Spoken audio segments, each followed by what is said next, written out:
Great. And for Commissioner McLeod and Momin, I was just sharing with others, I'm having some technical difficulties over here, so I'm going to be audio only tonight. Just as a heads up. All right. Well, with that, it is 7 o'clock and it looks like we have a full quorum. So we will go ahead and call this June 23rd Albany Planning and Zoning Commission meeting to order. With that, can we please get roll call, staff? Yes. Commissioner Donaldson. Here. Commissioner McLeod. Here. Commissioner Momin. Here. Commissioner Pilch. Here. And Chair Waddy. Here. Great, thank you. With that, we move on to item number 3, which are ex parte communications. Do any commissioners have any ex parte communications to disclose this evening? No. No. Seeing none, we will move on to item 4 on our agenda, which is our consent calendar. We have a robust consent calendar tonight. We've got 6 items, I believe. So first up, it is item 4-1, the Planning and Zoning Commission meeting minutes from May 26th. Just as a side note, I will need to recuse myself from that item since I was not in attendance at that hearing, but I will call those them separately. Next up is item 4-2, that's planning application 21-037, design review and conditional use for a second story addition at 801 Madison. Item 4-3, planning application 21-038, conditional use for carbon health at 1080 Monroe Street in the University Village.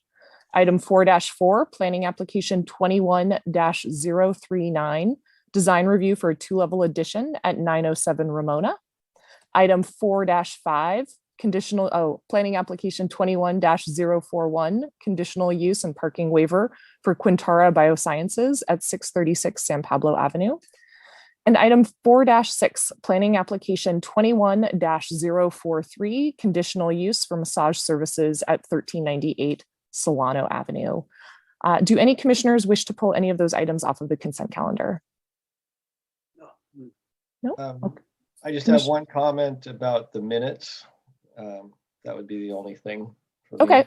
Well, since we're going to pull that separately, since I can't vote on it anyhow, why don't we go ahead and turn it over to public comment and see if there's any public comment or if anyone from the public wishes to pull one of these items off consent. Now would be your opportunity, members of the public, if you'd like to discuss any of these consent items. Chris? I'm not seeing any hands up. I don't see any raised hands this time. Okay, then with that, public comment is closed, and we will go ahead and take 2 separate motions on the consent items. So why don't we go ahead first with the minutes? I'm still happy to call the vote after Commissioner McLeod's question. I just won't vote on it. So Commissioner McLeod, what's your comment? Let's see, I'm just trying to find it again. It said that I was happy with commercial uses above the ground floor. And actually, if I did say that, I misspoke. I just would like it corrected that I was not in favor of commercial uses above the ground floor. Okay. Great. Then that was it. So basically, small clarification. All right. So why don't we go ahead then and call a motion on item 4-1, the Planning and Zoning Commission meeting minutes for May 26, 2021, as amended by Commissioner McLeod. With that, Commissioner Donaldson. Yes. Mm-hmm. Commissioner Momin. Yes. Commissioner McLeod. Yes. And Commissioner Pilch. Yes. Great. That item passes 4-0 with Commissioner Waddy recused. And then next up, actually, I guess I failed to get a motion maker, but can we get a motion maker on the remaining consent items? So 4-2 through 4-6. I'll move approval of the consent calendar, the remaining 5 items. Great. Do we have? I should move approval of the minutes at the same time. Great. Thank you. Retroactively there. And on that, do we have a second on that motion? I can second. Great. Thank you, Commissioner Pilch. On that motion, Commissioner Donaldson. Yes. Mm-hmm. Commissioner Momin. Yes. Commissioner McLeod. Yes. Commissioner Pilch. Yes. And I vote yes as well on those remaining 5 items. Those pass unanimously. And with that, I believe there is one, the second story addition on Madison, I believe is the only one, or no, 2 of them, Madison and Ramona. Just a reminder to keep those story polls up for the full 14-day appeal period. With that, we are moving along. We are on item 5 of our agenda, which are general announcements and communications, of which there appear to be none. which takes us to item 6 on our agenda, which is general public comment. General public comment is an opportunity for members of the public to address the commission on an item that is not on today's agenda, and each speaker is limited to 3 minutes. So members of the public, if you would like to speak on an item not on tonight's calendar, now is your time to get in the queue. Chris, do we have anyone who wishes to speak in general public comment? Yes, we have one speaker, Clay Larson. Okay, go ahead. One moment. Clay, you have 3 minutes to speak, starting now. At the last two San Pablo Avenue specific plan, not tonight's meeting, but meetings that were kind of long streamed, and suggested that commissioners could submit additional comments in writing. Presumably any comments that were actually received would have been passed on to the other commission members and to the public. So my first question is it correct to assume that there was no written comments received? My second question is, I just want to go back to a February meeting where Ann announced that written comments submitted by commission members summarizing their positions on matters under consideration would no longer be posted on the city website and or included in commissioners' packets.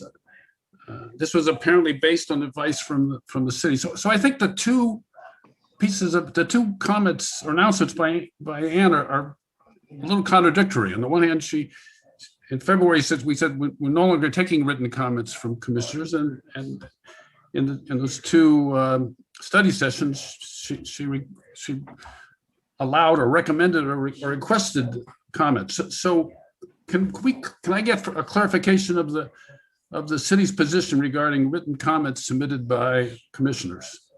That's the two questions. That's it.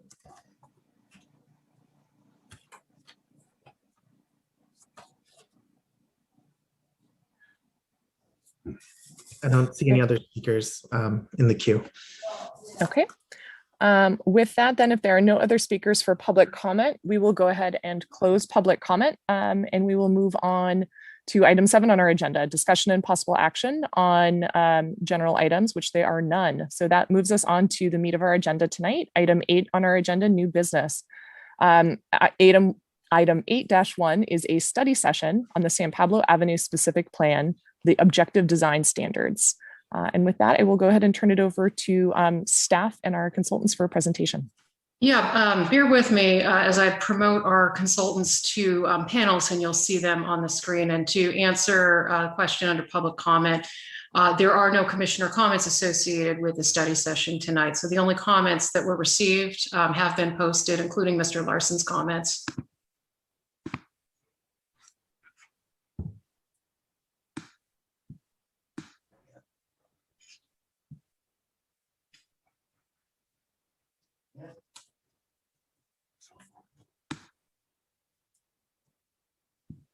I think Jeannie should be on the screen momentarily. There we go.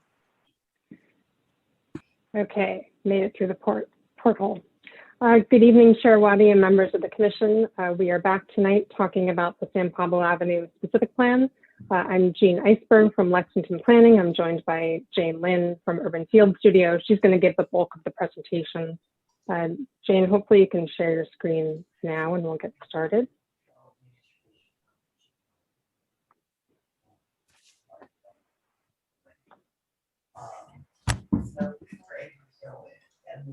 Jane, can you make that full screen, please? Is it not showing up as full screen? All right. No, it looks like again. it's in editing mode. Let me try one more time. Okay, I'm going to get started while we're working on that. I'll give you a thumbs up if everything looks good. So tonight we're talking about urban design, and we're going to start by just giving a brief overview of where we are on the project, and then talk about the context, which is really laid out mostly in the staff report, which talks about our policy context for how we got here.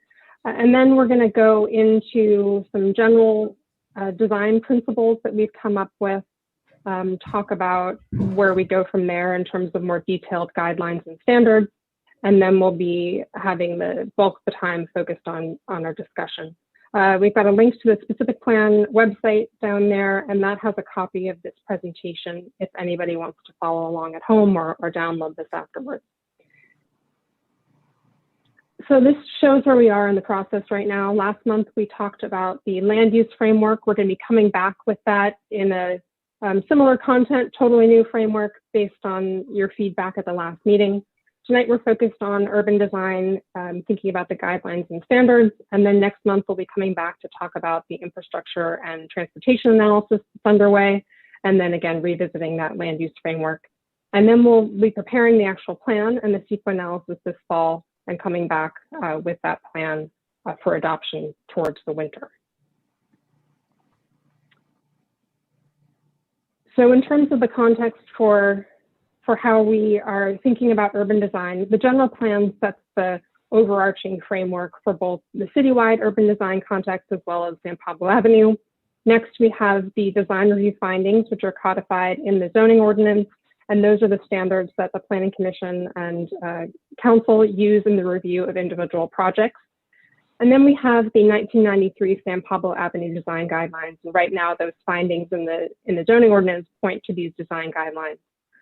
Sort of tangentially, we've got the single family design guidelines, which we'll talk a little bit more about, but obviously those apply to single family, not multifamily, but they're still, they're really great guidelines and we're looking at them for context. So this specific plan will include a chapter and section of design guidelines, and those are intended to replace the existing 1993 guidelines. And then we're going to be developing objective design standards for the corridor. And as indicated in the staff report, objective standards are being relied on more and more based on changes in state law for certain types of projects that are undergoing streamlined review or are compliant with the Housing Accountability Act. Those projects only need to meet objective standards. And so that's why it's important that we develop them here to make sure that the city can continue to enforce the design priorities that are important to the community. So starting with the general plan, the staff report points to many policies that pertain to this corridor specifically. And so that includes the more general policy of transforming the corridor from an auto-oriented commercial strip to a pedestrian-oriented mixed-use development typology with that finer grained network of businesses, of pedestrian orientation. It also discusses the idea of creating a sense of place. It identifies the Solano San Pablo intersection as a real activity center of the corridor. It talks a bit about urban form and architecture, a little bit about the idea of urban open space, including things like plazas as opposed to grassy parks. And then it includes policies about buffering residential uses, meaning the transition between lower and higher density areas, something that we've talked a lot about together and we will continue talking about tonight. So next, again, this specific plan is focused really on housing. We're not touching the public right-of-way, but we are going to incorporate the ongoing work that's already been completed and that's underway. And so this includes the complete street study, including on San Pablo Avenue that looks at pedestrian, bicycle. Likewise, the San Pablo Avenue corridor study that's underway with the Alameda County Transportation Commission. And so in that way, we'll be integrating with the public realm and the public right-of-way. So before I hand it off to Jane, I mentioned the single family design guidelines. So this has a great framework for how to think about design. It also includes some specific standards that we may want to include in the guidelines that we're developing, including things like window details and window recesses. And so this provides some inspiration for us.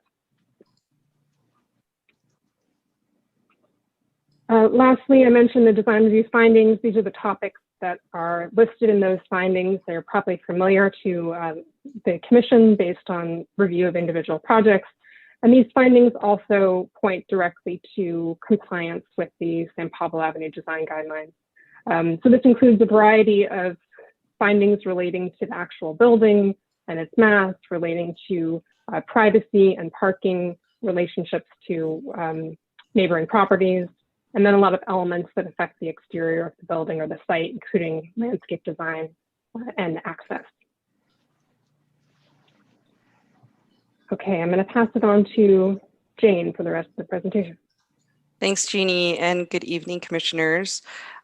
So just to recap a little bit about some things that will be changing and replacing, this is the San Pablo, this is just a little overview of the San Pablo Avenue design guidelines that were written in 1993. There's quite a great number of objectives that are still very relevant to San Pablo Avenue, including recognizing San Pablo Avenue as a retail boulevard, and also defining Solano Avenue intersection as an identifiable center and node, and then also encouraging private development to create special locations and features along the street. So this is a continuation building upon the San Pablo Avenue design guidelines.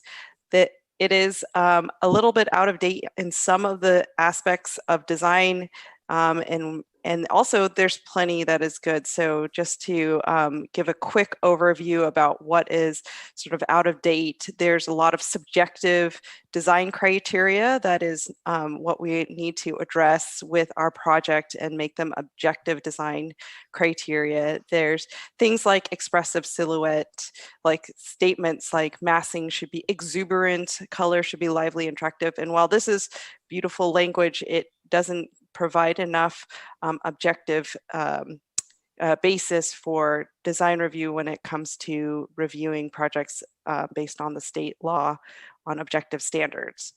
It's also got a few things in it about retail and how it's designed, and it is missing a little bit about what retail design needs to be today. And it also assumes some consistency on San Pablo Avenue, which is very eclectic and may remain so in character. It also doesn't take into account some of the larger development that is anticipated for the corridor, especially mixed use and multimodal projects. So things that are a lot bigger than what is there right now. But what's good, I think there's quite a few things that are very good about the San Pablo Avenue design guidelines that we'll try to carry forward. The first good thing is that it doesn't dictate a particular style, which is really good. So there's some flexibility there, especially as design is innovated and changes over time. It also recognizes that parking requirements are really high and that they need to be addressed. It also says that taller building masses should be closest to the street and form a nice street wall, and parking should be behind. I think that is still the case for being relevant. And then massing should be used to organize the overall building composition, and perhaps building on that, we'll talk about how to do that with more detail. It emphasizes that there needs to be a lot of detail for architecture at the pedestrian scale. That still applies, especially as we think about how to make a walkable environment.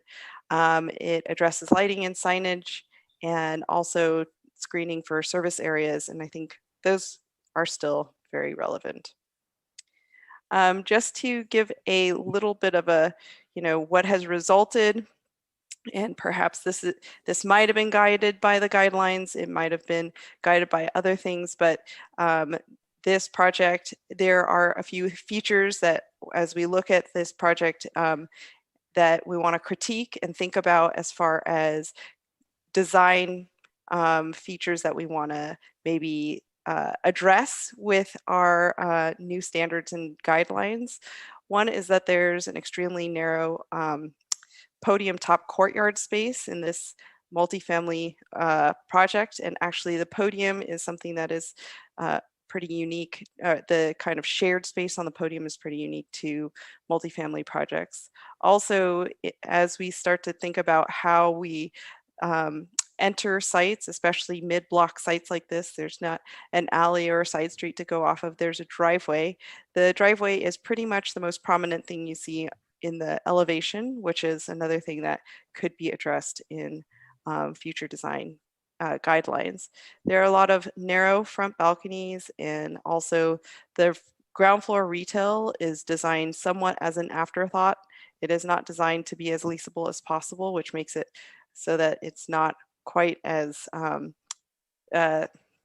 maybe is not commanding the kinds of tenants that we expect to see. To further critique, there's yet another project that maybe most of you have seen at the node of San Pablo and Solano. This project has some interesting features to it. Actually, it's got a step back, and so the massing really shows is about 3 stories on the street frontage. However, the way that this building is designed, I don't think it would be built like this again today. It has the ground floor retail, again, it's not quite tall enough, and it has some issues that have made it somewhat challenging to lease and to be more flexible for new tenants. It has some window treatments that perhaps could be addressed with new design guidelines. It doesn't have very much variation in color. In fact, it's all quite beige. It's somewhat boxy and flat looking, which it could be the critique of many of the multifamily buildings that are coming up for review and design in other cities. And so that's something that's possibly another topic to address about the facade and articulation of the facade. And in some cases, you can really see that there's things going on the roof, and so that there's some things that are visible there. The alley in the back is also a driveway and an open space, but it doesn't really feel like one. Also, the 4th floor setback, it has this open space, yet perhaps it's pushing some of the massing towards the back of the site when really you want to hold the front. So there's quite a few things that could be lessons learned, that could be things that we apply to future projects. Now, just going forward a little bit, as we start to think about our design guidelines, there's 6 overarching guiding principles that we want to bring to you today. They have to do, we'll walk through each one of them. They're based off of some of the feedback that we got through our community outreach, and they are addressing a lot of elements of what San Pablo Avenue could be in terms of future development.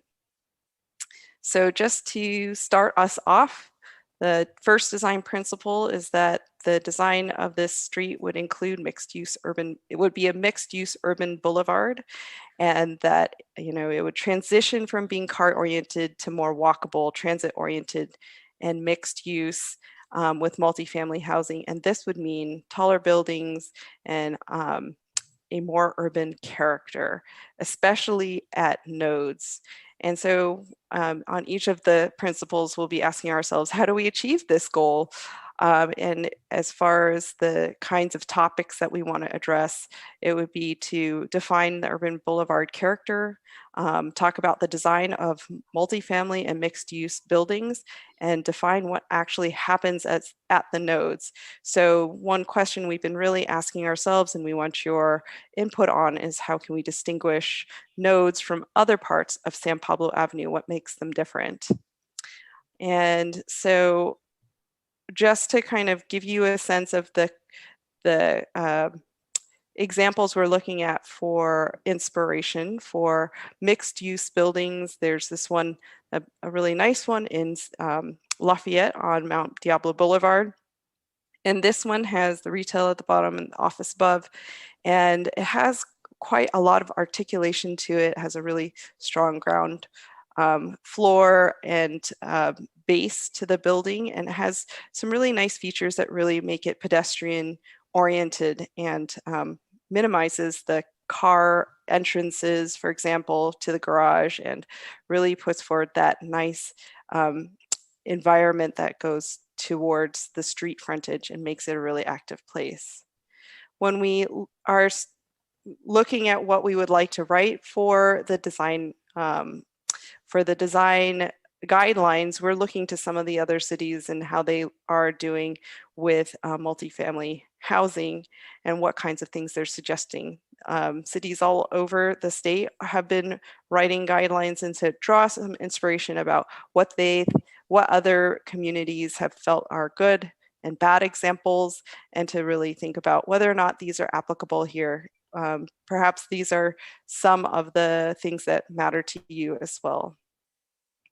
And just to kind of outline, when we're thinking about nodes, we're thinking about for example, San Pablo Avenue at Solano, and thinking about perhaps what might go in this area. It's hard to imagine what it could be, but if we were to think long term about how it might really change, what would happen at a node, what would make it very special and something that would stand out and really create a gateway for Albany. And I think that's something to consider as you think about the design intent for this particular place and how to write it into the specific plan. All right, so that was just the first. Some of these principles will go a little bit quicker now, but the second principle is really to support the first. It's to make a ground floor walkable environment. We heard in our feedback that it was really important to have retail and office at the ground floor, something commercial, something to make it active, to have active uses. And so that is one thing that we'll be writing towards. And so what we really want to do is create that compact neighborhood that can be served by transit and cycling and walking, and to make that experience as attractive as possible. So how do we do that? It has to do with really defining what is good ground floor commercial design and what is good ground floor residential design. And while it may not be that residential design is directly on San Pablo Avenue, there are aspects of multi-family buildings that are that have a lobby that may come onto San Pablo Avenue or onto the side street or onto one of the parallel streets. We also want to talk about landscaping and sidewalk design. And our question here is, how can we create a well-designed ground floor pedestrian environment? And we look to your feedback for that at the end of the presentation. And so when we look at some of the examples that we see out there, there's so many things that could be done at the ground floor. There could be, active uses at the ground floor, a space for people to spill out there, eating, the sidewalk cafe with this tables and chairs out on the street, and there's many different ways to treat that ground floor to make it especially active and provide interaction.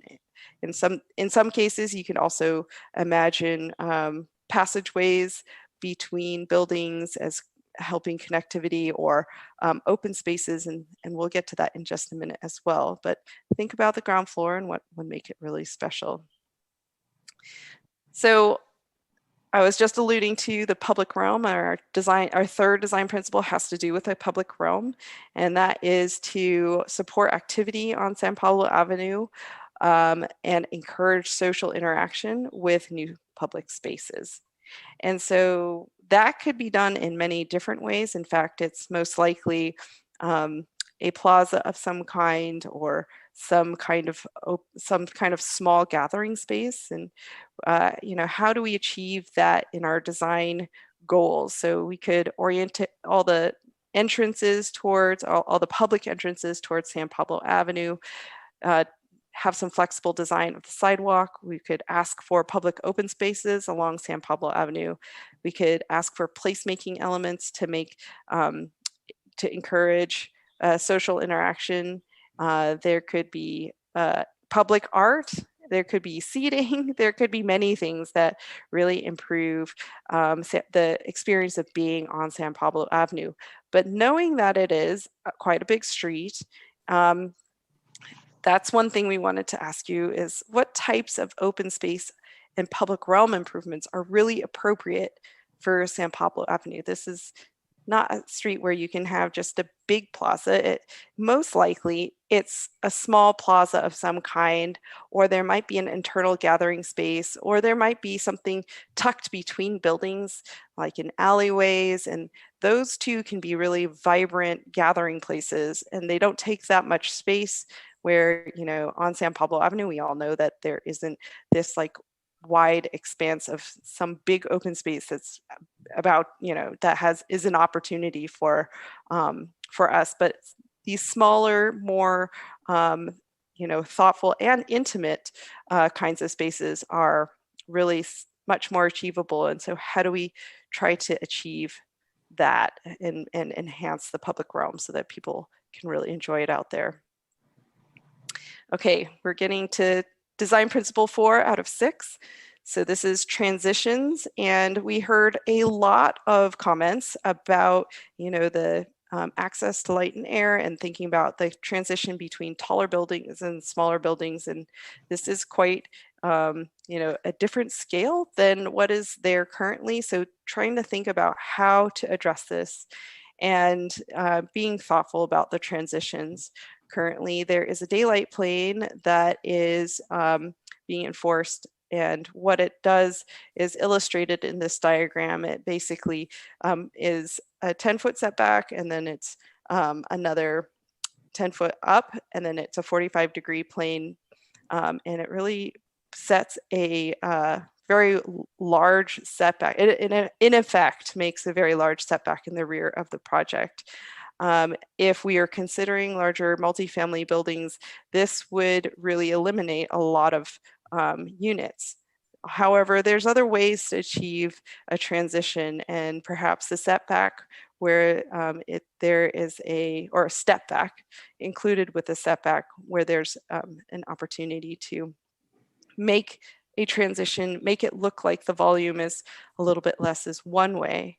That should be coupled with several other kinds of strategies, including window design, including balcony design, thinking about the roof form and how it makes the building massing look from the neighboring building, and opening up space on upper levels as well, just to think about how that adjacency works.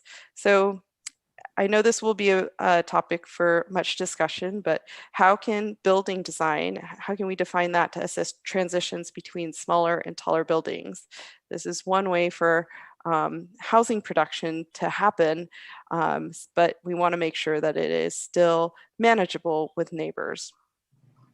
And so we went around and looked at good and bad examples of transitions between taller and smaller buildings. This happens all over the place. Whenever there's a mid-rise building, like an apartment building or a multifamily building, it is often next to a single-family building. So we looked at some of the ones that are in our East Bay area, so Oakland and Berkeley, and just kind of took a look at some of the treatments. And in the top row, we see sort of two examples of an alleyway where it's a side adjacency, and on the left at the Higbee, this one's a pretty brutal one with not much facade detail along the side there, and it seems like quite a narrow space, not a very nice place.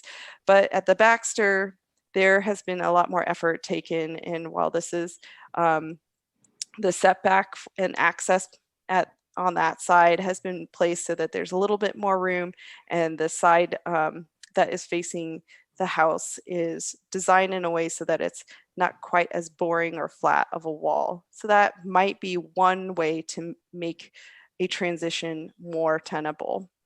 Also at the bottom, we're seeing two different examples. Merrill Gardens, one in the bottom left has, it really steps back quite a bit and has the volume. We call it the wedding cake style of design, where you have a lower level and it steps up and to the highest level, and on top of each of these levels there is enough space for a little patio and some rooftop space, and so that is quite a nice feature. However, many of the lots that are on San Pablo Avenue are not quite this deep, so this is really much harder to achieve. You need a much larger block than what we have in the first block of San Pablo to make this work. And then down below we see also that by having the driveways next to each other, you're essentially creating a wider buffer between the smaller building and the taller building, even though that one is quite flush. So those are just some things to think about.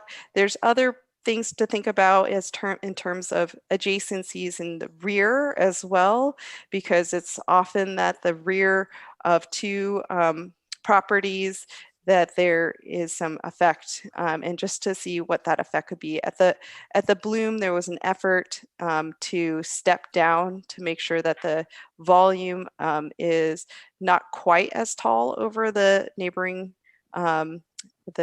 buildings. And at the Breland, this one, we thought, when we found this, it is very much is on San Pablo. It has a lot of the similar patterns. It's perhaps the width of your typical lot and the depth, and just thinking about how that fits in next door to some of the single story buildings. This is probably more likely what you might see for a small multifamily project, where along the side there, there's a setback of, a little bit of a setback, and the balconies are there just to provide a little more transition. And just, this is the last slide for this one, but just to look at sides and backs of tall buildings next to shorter buildings, thinking about, sometimes those adjacent walls, because they're firewalls, there's sometimes blank walls and what to do with those. Also thinking about if there's balconies on the back of any of the buildings and how they face, or on the side, how they face other properties, whether or not privacy concerns are there. And then, thinking about how you design the back of the building so that it has some features to it and not just a blank side as well. And also just to know that sometimes there are, if you do things like put a balcony at the base, like at this building here, that it has a different quality and feel, which is perhaps something we want to avoid than having the balconies up higher. So really kind of going into that level of detail too is really good. All right, the 5th out of 6 design principles. This is about the neighborhood street character, and now we're really going to talk a little bit more about the parallel streets of Adams and Keynes.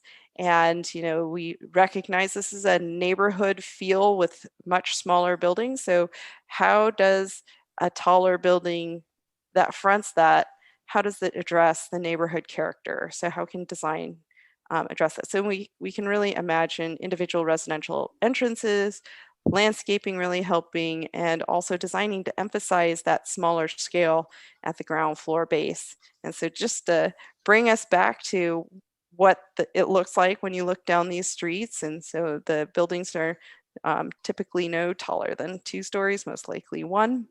And if there were buildings that were fronting this kind of environment, that there would be a design that is required for individual entrances with porches, with landscaping, with setbacks, so that there are sort of front door alcoves or porches that really push into the building a little bit more to make it more of the scale and size reflecting what is happening across the street, but at the ground level, and allowing it to be a little bit taller above. So what we find is when we treat the base like this, and as you walk down the street, we do have what I call is a cone of vision. We actually, our eyes really drawn to what is happening right at the pedestrian level. And we start to, in our peripheral vision, we don't really start to look up much more than 2 to 3 stories. So if the base of the building is designed well and it really draws your eye down, then it's possible for the mass of the rest of the building not to look quite as big. Plus, good landscaping can do a lot. Also, the massing, if it's at a lower scale right in the front, like it is in this building, there's sort of 2 to 3 stories where its massing meets sort of that street frontage, and then the taller building is behind it. Those kinds of things are really great. What's not great is when your entrance just comes right into the public realm and doesn't have enough transition. So defining that transition is really great, and trying to make that happen with design guidelines or standards would be good. This also just kind of shows, there's another couple, this one example of Logan, perhaps some of you have seen this, is in Temescal in Oakland. It has a very large modular building that has just been constructed. It is in a single family, it's adjacent to a single family neighborhood across the street. And while this image on the left really shows the relative scale. When you're walking right next to it, it really feels like this. And there's something about the detailing that really limits your cone of vision once more. And as you walk down the street, you're really starting to see beyond the building. You don't really see what's above, and you really start to experience more of that lower scale of character. However, if you stand back, of course, or if you're in a drone, like flying a drone, then this is what you see. You see the large building. So at the pedestrian level, it is a very different experience, and trying to make that experience as tenable as possible is what we're after. Here's the last one. This has to do with design variety. And one of the San Pablo Avenue design critiques I gave earlier was about how, there was a striving for consistency where, perhaps there is much more eclectic character. And so whether or not that is something to be embraced is something for us to all think about. So with variety, as we see, trends change and we see people designing things in different ways, how do we allow for our guidelines and standards to adapt and allow for that creativity and flexibility for the future? And so when we think about that, there's two projects that really come to mind that are very different. And this is really to tease you into thinking, how much creative license are we talking about? How much prescriptive rules do we want to give? On the one hand, we have something that is maybe a little controversial and, really different, but memorable and very, very much something where it makes you pause and think, and you're like, wow, I know where that is. And then on the other hand, there has been, this is a pretty famous article. This photo is from, I think it was a Bloomberg article that was titled, "Why America's New Apartment Buildings All Look the Same." And, if you want to be anywhere, then this is, it has responded to all of the design criteria that is typically out there about your building massing, form, and articulation. It's following all of the rules, and actually this is what you're getting. So there must be a gray zone between these two, or maybe there is a way to think about how design allows for both of these to happen, and whether or not that's okay is something we also want to hear your reflections about. So just to give you a sense of what we're going to do with these design principles and your thoughts, we're going to take these design principles and your thoughts today. They really help us establish our design guidelines, which is really just the intent for that design. And then for some of those features, those design guidelines become objective design standards if it's really a requirement for that you think should be applied to affordable housing, multifamily housing, things that are mandated by state law to have objective design review. And this has to do with both site and building design features. And so this just helps me think about it. So this is why it's here for you to also consider. When you look at site design, really we're talking about building orientation, access, landscape design, and open space. It's everything that defines the building envelope, the developable envelope. And then as we think about building design, there's sort of thinking about the volume, the facade, the faces of that volume, the ground floor in particular, and then parts of the building. So, it could be the unit, it could be the rooftop, or it could be any portion of that kind of building. So this is just to give you a little framework to work within as we talk. So we're going to go through two questions with you today that we want to have, or two sort of sets of topics that we want to have your feedback on. The first is on the principles, and I know I went through many questions, so the next slide will kind of summarize those. And then we will talk about specific design details where we really need your direction. So we'll have sort of two rounds of comments, and I think, let me go to this slide. This is just a quick summary of all of the the design principles that I went over: mixed use boulevard, ground floor pedestrian environment, public realm, transitions, neighborhood street character, and design variety.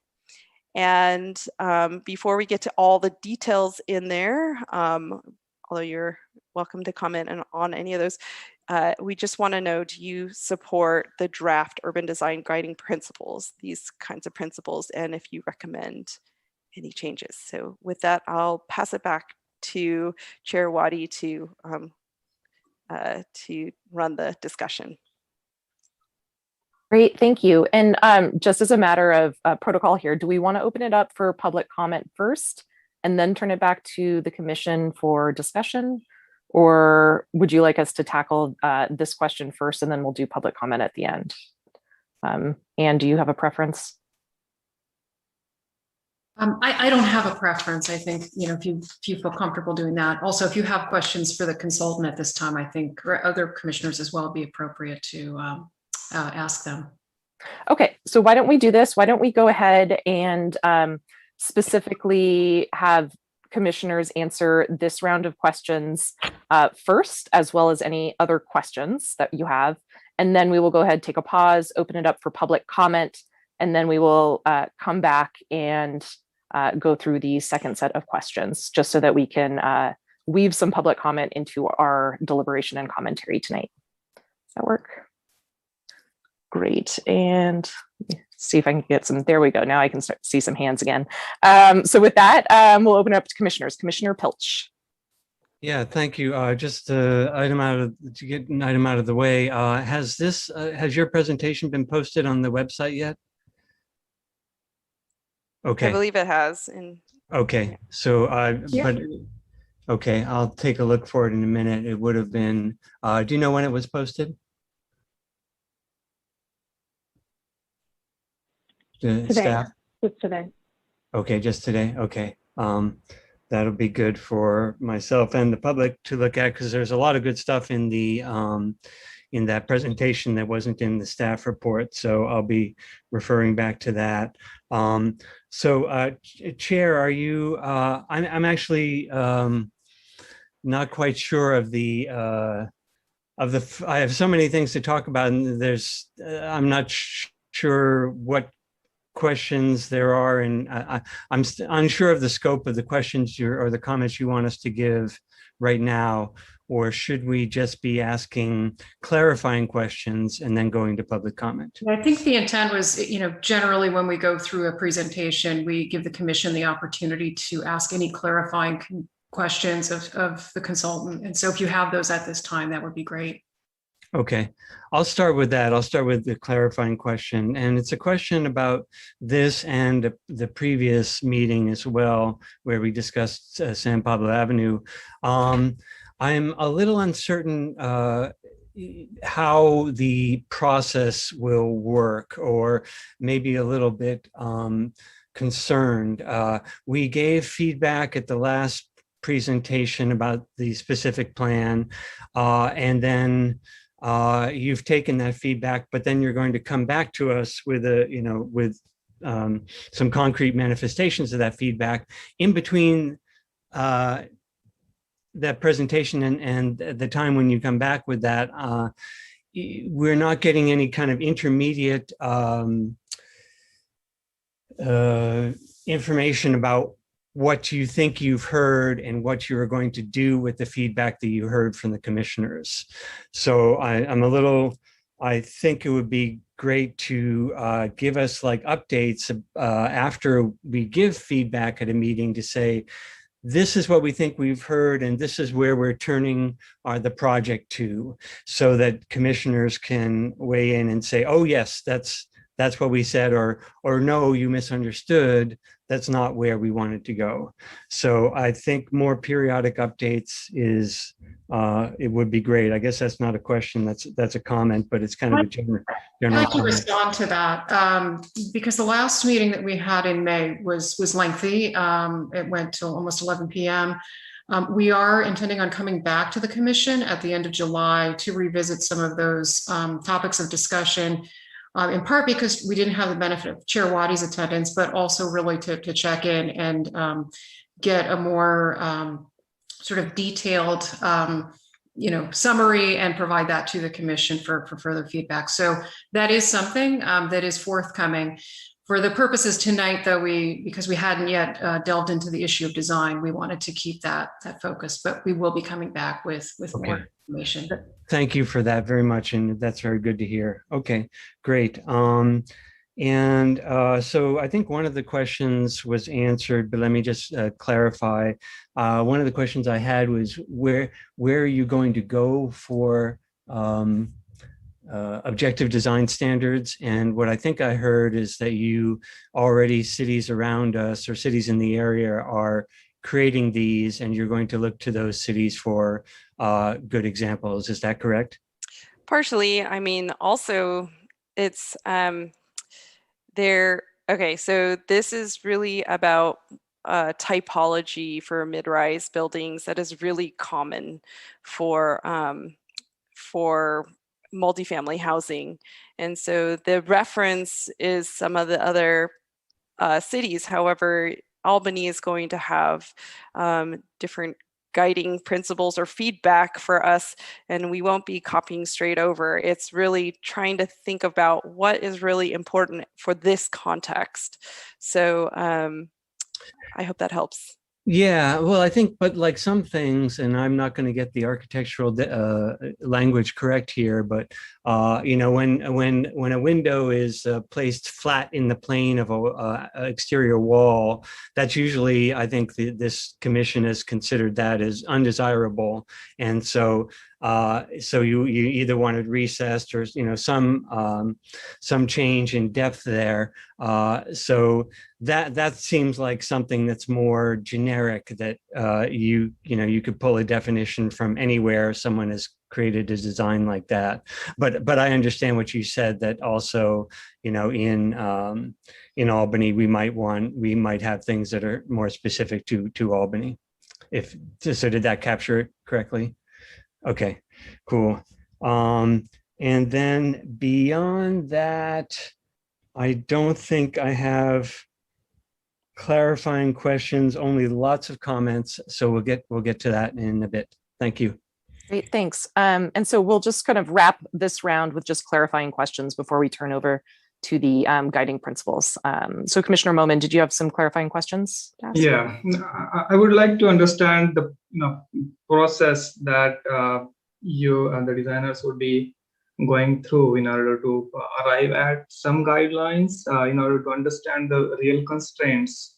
In some of previous discussions, we had discussed could there be a way in which you can have slightly more detailed capacity studies than you had prepared your previous studies, and that for almost for each type of lot conditions. Like we have 4 or 5 types of lot sizes, 50 by 100, 75 by 100, 100, 150 by 100, and there are some through lots which are 100 by 200 or 200 by 200, and that would also depend how they are assimilated. And then there would be 2 basic types. One would be corner lot, and one would be through mid block lots. So are you some kind of doing background sketches in order to arrive at certain decisions, and would that be part of the study, or you are just basically looking at examples that you showed and then including some of those guidelines in our design standards? Well, the approach is a planning, building, design guidelines approach, and not necessarily, this doesn't necessarily mean we design the building and ask people to design it the same way. So we know that there would be variation, as there are different kinds of conditions, and we did do the test just to see how much capacity there is, but I think it isn't really these are guidelines, not necessarily designs that we're putting forward. So there's in writing design guidelines, this is sort of a we need to be a little more general, especially so that there is flexibility for whoever comes in to really define what is unique to their site. And there may be some conditions at corners or mid-block where it's important to address things like that, but it's to pull out what it is that is that is important. We will not be writing to every condition. That's just far too onerous. And also, Okay. yeah, so I think— And understand that, I did not mean design. I mean just, a feasibility study for each condition. And I totally understand there could be like millions of ways of designing a building on any given site. But then sometimes you have like basic set of constraints for the given site. And if you know that, then you are more informed in terms of, writing your design guidelines. So it is always good to have some back check on that. I'm sure you would have some way of doing that, as long as it doesn't become a major constraint in the future. Great question, because where's the data that we're drawing from? And actually it's really looking at typical new proposals, because we want to know what is feasible for developers these days and what is a trend that they're putting forward. And so when we look at this, we're trying to look at real proposals and feedback that perhaps you have given or others have given about projects, and it's really that kind of feedback that really helps. And so, the developers who bring forward projects have really put a lot of time and thought into it, as much as they can, to bring it forward. So using that data and using what we also know from other projects in the whole region, we have some sense of what is a typical, say, depth for retail that is leasable, or a typical unit size, or things that would be too small or too big, those kinds of things. And really we're trying to, when we do define a numerical standard, then we do go back to that data and see if we are in fact defining the right thing. Jeannie, would you like to add more?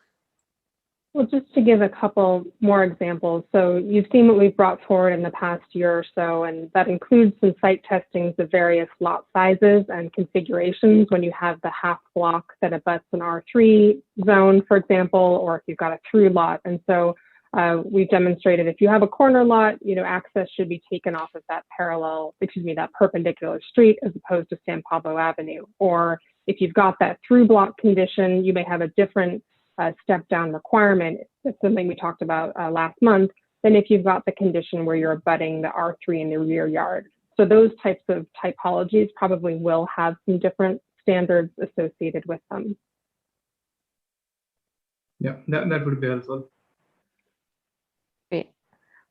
Commissioner McLeod, did you have questions?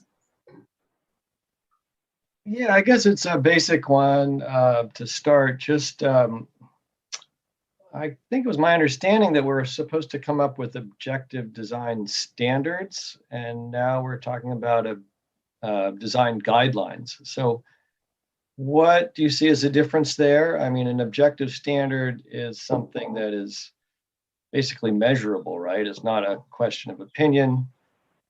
So, I mean, where are we going if you're calling it design guidelines? Shouldn't it be objective design standards? Actually, Jeannie, you had a great definition for this. We have had that conversation ourselves as well. Well, I guess the follow-up, I'm sorry, would be, what is the legal requirement that, would be in place for all these housing laws that have been recently passed? Okay, so a couple different points.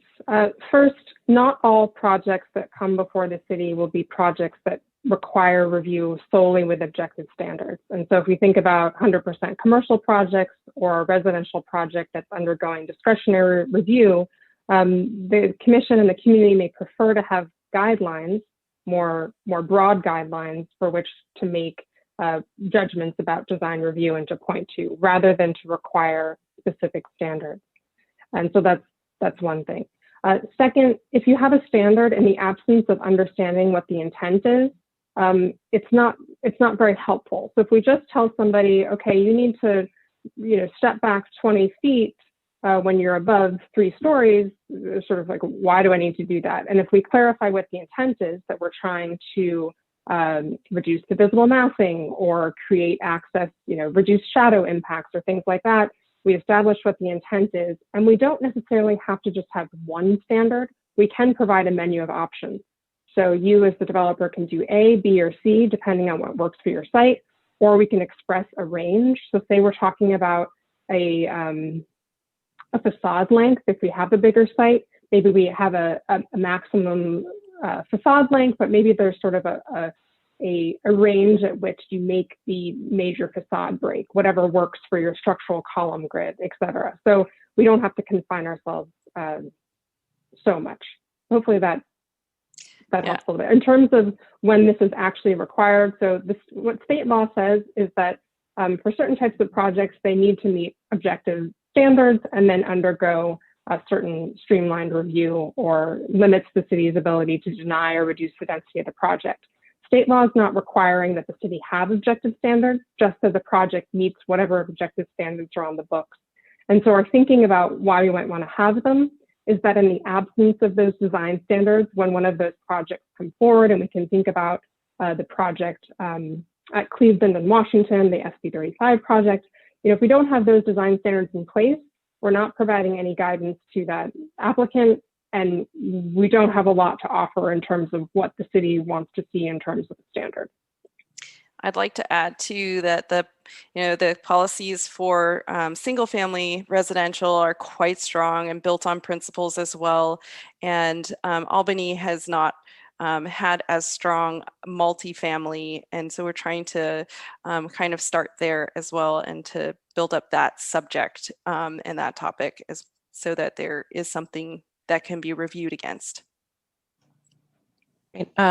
Commissioner Donaldson, did you have a question? Yes, I think I do. I think like Commissioner McLeod, I too am struggling with this. I'm trying to wrap my mind around the concept of a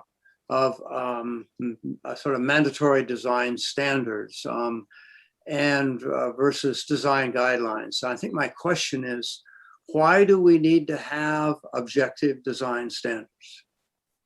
Mm-hmm. So first, just to clarify, you don't have to. So state law is not saying that you have to have design standards. It's just saying if you do have objective standards, then these certain types of projects, if they want to go through streamlined review, they need to meet them. The only issue is that if a project is going through streamlined review, it only needs to meet objective standards. Potentially, if you don't have any objective design standards, if there's no required planning commission review, then you might not have many legs to stand on in terms of establishing your design intent as a city and as a vision.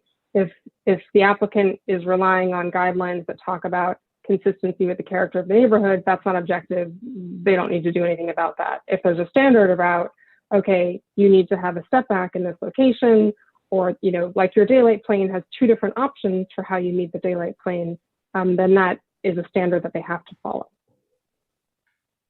Does that help? I think. Mm-hmm.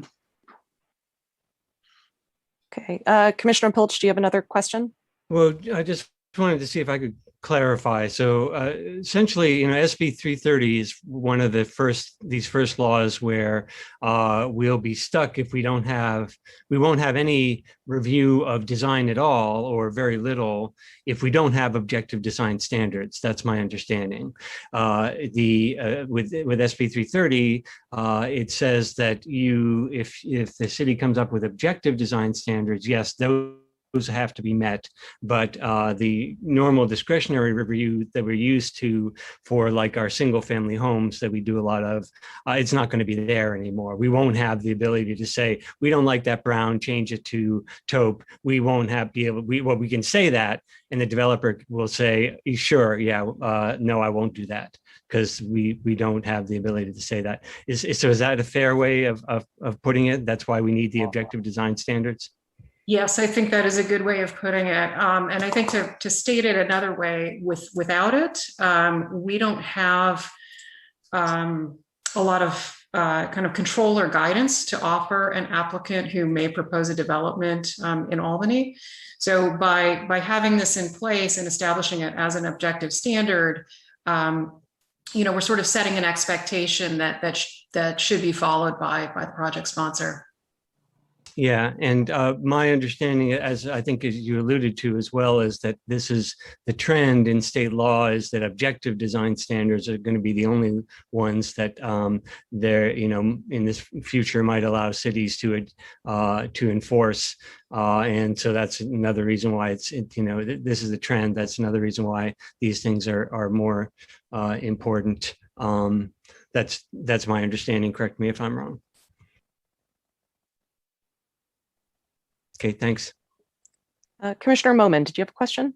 Yeah, I have a slightly tangent question, and that to city staff actually. A major part of this presentation was actually dedicated to improvement in pedestrian environment and public realm. And I also have been envisaging this project as a kind of in two broad aspects. One is building on private properties, and second is investment in public realm, in public right of way.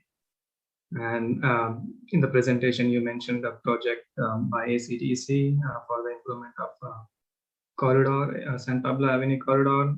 I think this is a central part of this whole exercise. Without that, a lot of these guidelines and objectives would not be really fruitful and efficient. And so I just want to know, from my knowledge, what is the schedule on that project, and how can we kind of coordinate our design guidelines with some design decisions and design aspects that have been already done or in process of being done by ACTC? I may have to defer that question to Jeff. He's more directly involved in the ACTC efforts that are underway. Yes, good evening, Commissioners. Jeff Bond, the Community Development Director. Commissioner Momin, thank you for your question.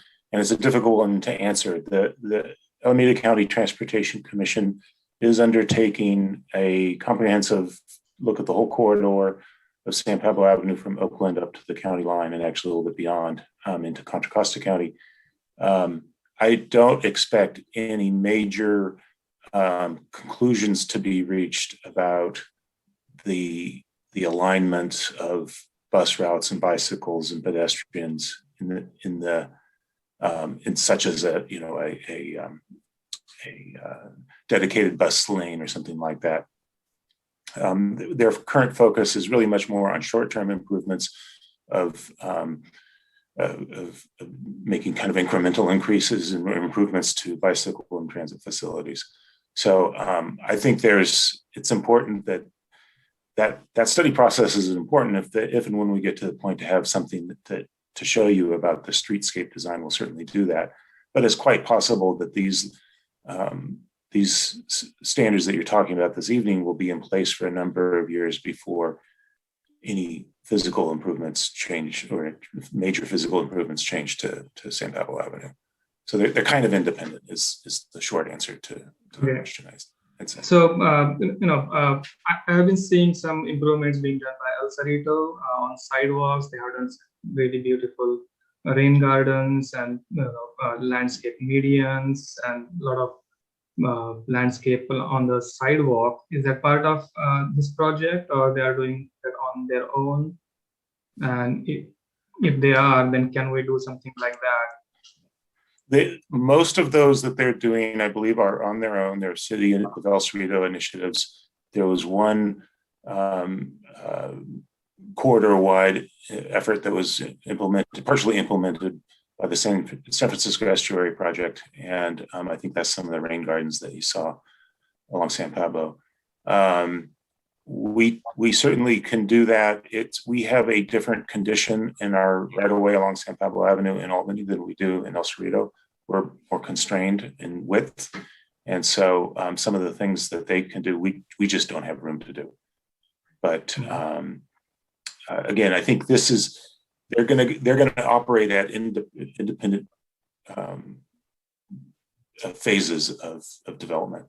Yeah, and one other distinction to make with that, in Albany, the San Pablo Avenue right-of-way is under Caltrans jurisdiction. In El Cerrito, it's not, it's under local jurisdiction. So they don't have to go through Caltrans for any alterations that they make to the right-of-way.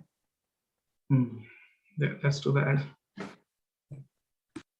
All right. If there are no other questions, then why don't we go ahead and turn to providing commentary on these draft guiding design principles. I'm happy to kick it off. I just have a couple really quick comments. On the whole, I think these are the right guiding principles. Again, these are, to me, sort of the 10,000 foot overview, and the individual guidelines and standards will really drill in, which obviously is sort of, that's where the meat sort of devil's in the detail.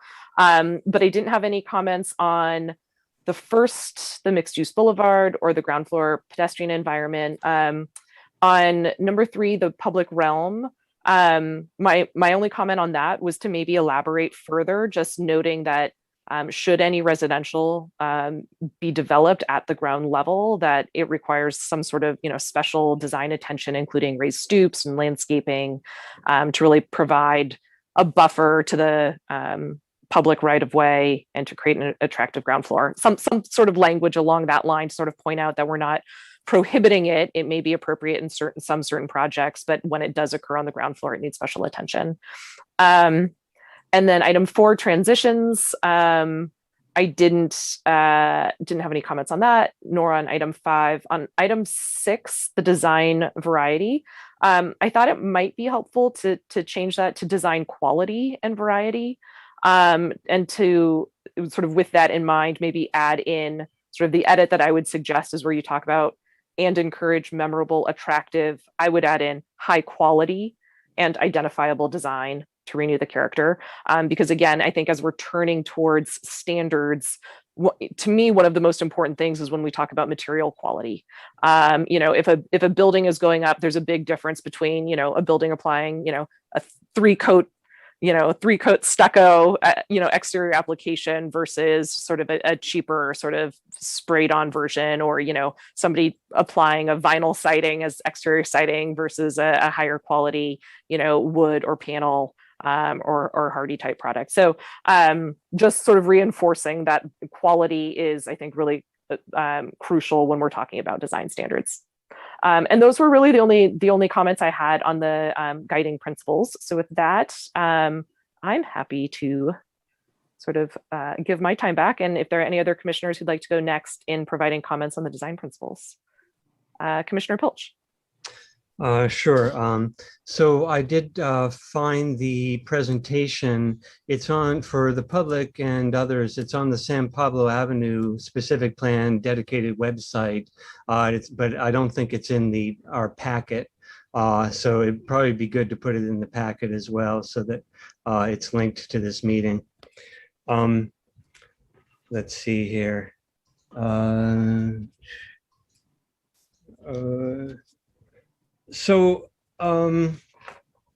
Yeah, I think these guidelines are good, but I think the devil's in the details for a lot of things. You mentioned that there were some things that were out of date in the current San Pablo design guidelines, but it'd be good to, I wouldn't want to throw out what's in there. If things really don't seem to be relevant, fine, but I would say that along with the objective standards that you'll be furnishing later, it's fine to, objective standards, it's fine to have as many subjective standards as we want. If we have ideas about what will be good on, what we think would be good to have on San Pablo Avenue, I think if there's some good things that we want to keep in the existing plan, we should keep them, and let's not be too quick to throw out stuff that's in there, even if it seems very subjective. That would be one comment. And yeah, speaking to some of the projects mentioned there, I don't think anyone understands how Villa de Albany got built exactly how it did. A better residential building on San Pablo is at San Pablo in Portland, which looks like it might have been built in the early 20th century. I thought that's a very nice design. It's a three-story residential multi-family building. And I think that one of the things that came up for me when you were presenting is that I think a mix of designs is good. I think eclectic is good. I think that downtowns or corridors that have developed organically are eclectic, and they're valuable because they're eclectic. So yeah, we don't want, that's one thing we might want to throw out, is we definitely don't want the same design everywhere. But where we can point to things that, we would be happy to have, like a building that looks like it was designed in the early 20th century, or maybe commercial buildings that have that treatment that you see in a lot of older retail places, where they have the lower wall, the tile wall on the lower part of the retail space with the window above. Some of those designs, maybe somewhat Art Deco influenced, can be quite good as well. So calling out good examples for what we appreciate about the designs already in our city, I think would be good to have as part of the guidelines, not objective standards, but guidelines.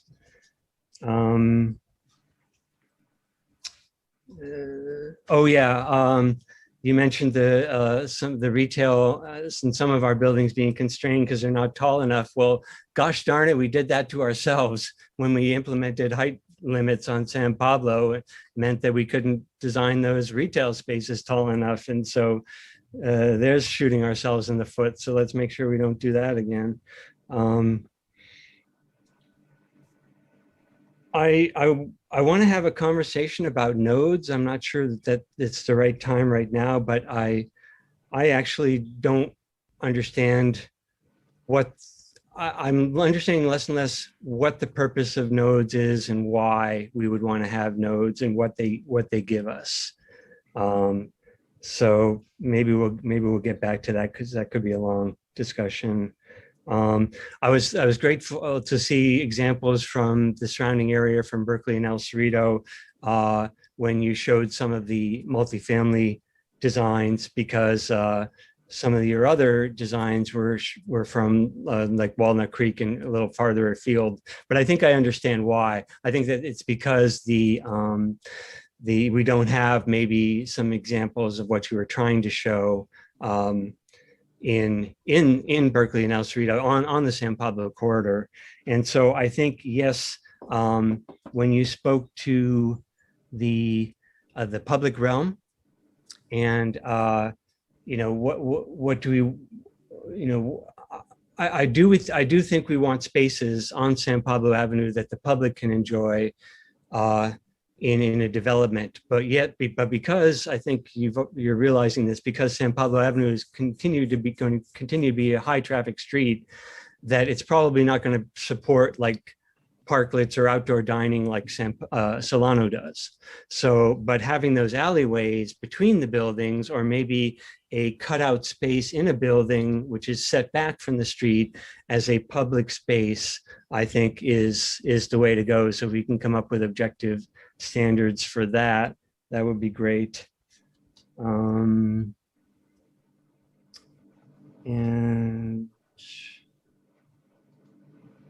then I also had a question about zoning in general, about SPC and R3 and why that was created.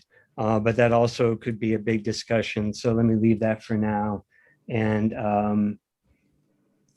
I probably have some other thoughts, but I think that's good for now. Thank you. Thanks. And just to clarify, I think right now we're going to have a second part of deliberations this evening. So I think what we're focused on right now is just the 6 topics that are on the slide right now, and giving feedback specifically on these 6 design principles to the consultants. So with that, Commissioner Moment, I think you had your hand up next, and then we will go Commissioner Donaldson and Commissioner McLeod. Okay, thank you. I totally agree with all these draft guiding design principles. They entail all the right ingredients, and that a big difference in design quality and the quality of public realm and built environment. I just have a couple of minor suggestions. In item 6, design variety, I agree with Commissioner Wadi, making it design quality.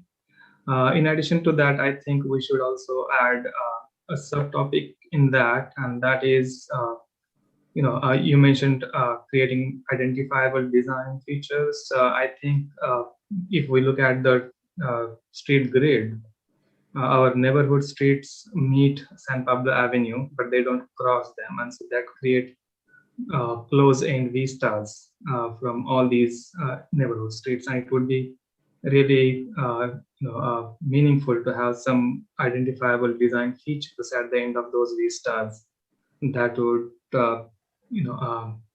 make people aware of San Pablo Avenue, and it would also create a nicer view down those neighborhood streets.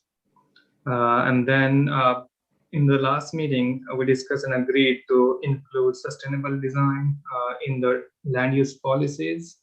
But I think the design principles, I think, would be the right place to include that. I would really, like if we add a principle which is about sustainable site development, and that might be mostly focused for multi-family project. The single family might not be, suitable case for them.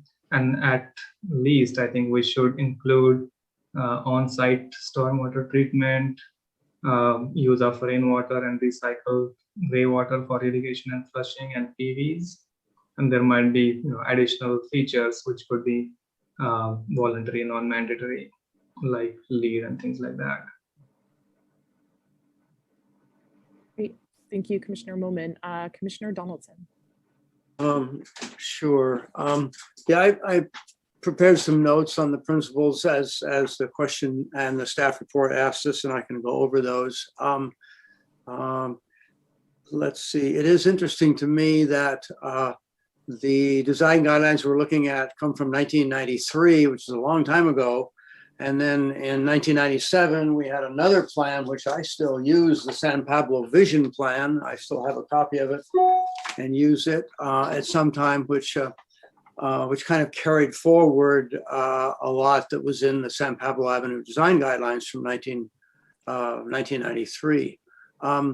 And what we're looking at here with principle number 1 is converting San Pablo to a mixed-use boulevard.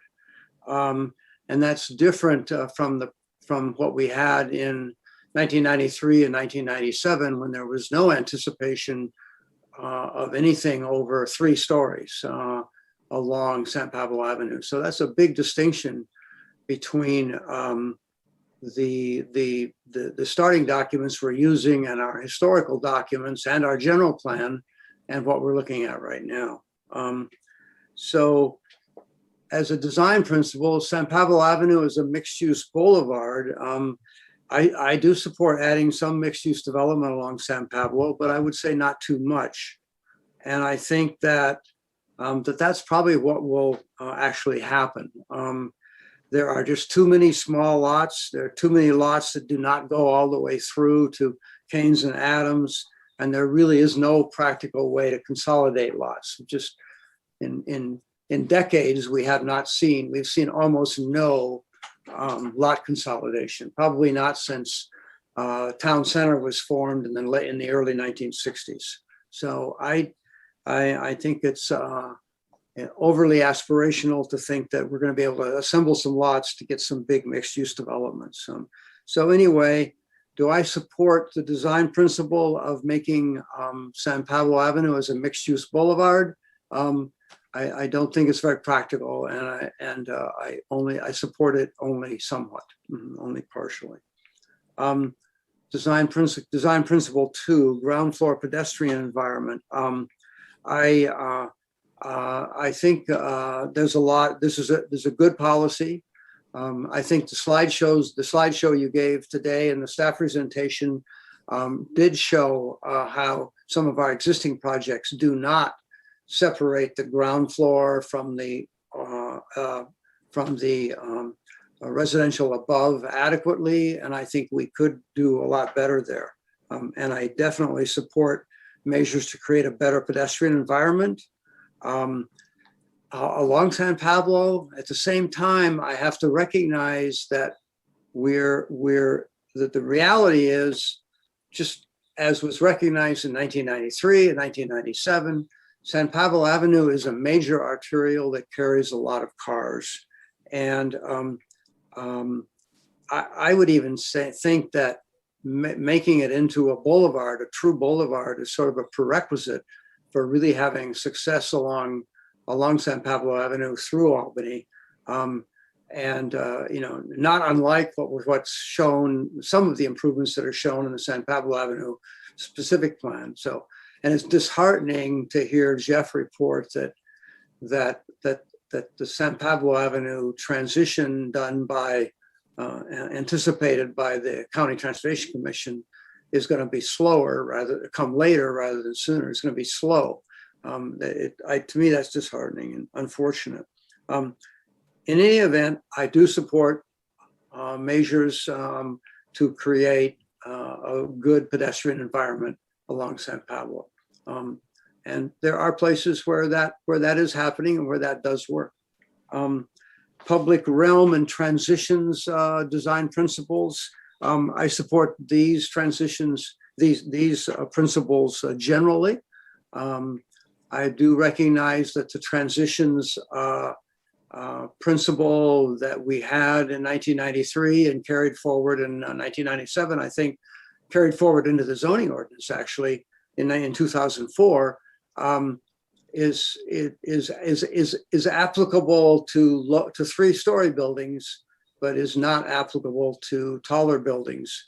And so that transition is going to be very, very important in the plan we're developing right now. Neighborhood street character. I think that the neighborhood street character of Keynes and Adams must necessarily be the character of a transitioning neighborhood with a pattern of mixed residential densities. I don't think we should assume that the single family homes along Keynes, on the backs along Keynes and Adams are necessarily going to disappear. I think their values are so high that they're not going to be subject to lot consolidation or to people purchasing them to develop mixed use developments. And so the transitioning and the sensitivity of this plan to the character of Keynes and Adams is important to me. And in particular, the issue that I'm really most concerned about, very much concerned about here, is the possibility that we could push so much overflow parking from development along San Pablo into the adjoining neighborhoods. And I think that would be very harmful to the neighborhood character of those neighborhoods. Let's see, design variety. I very much like Commissioner Wadi's comments. Change it to design quality and make the suggestions that I really support what you did. I also had comments, I think Nick brought them up as well, about nodes, and I had some thoughts about open space.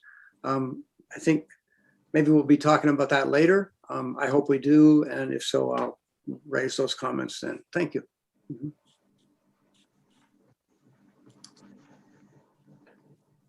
Commissioner McLeod? Yeah, hi.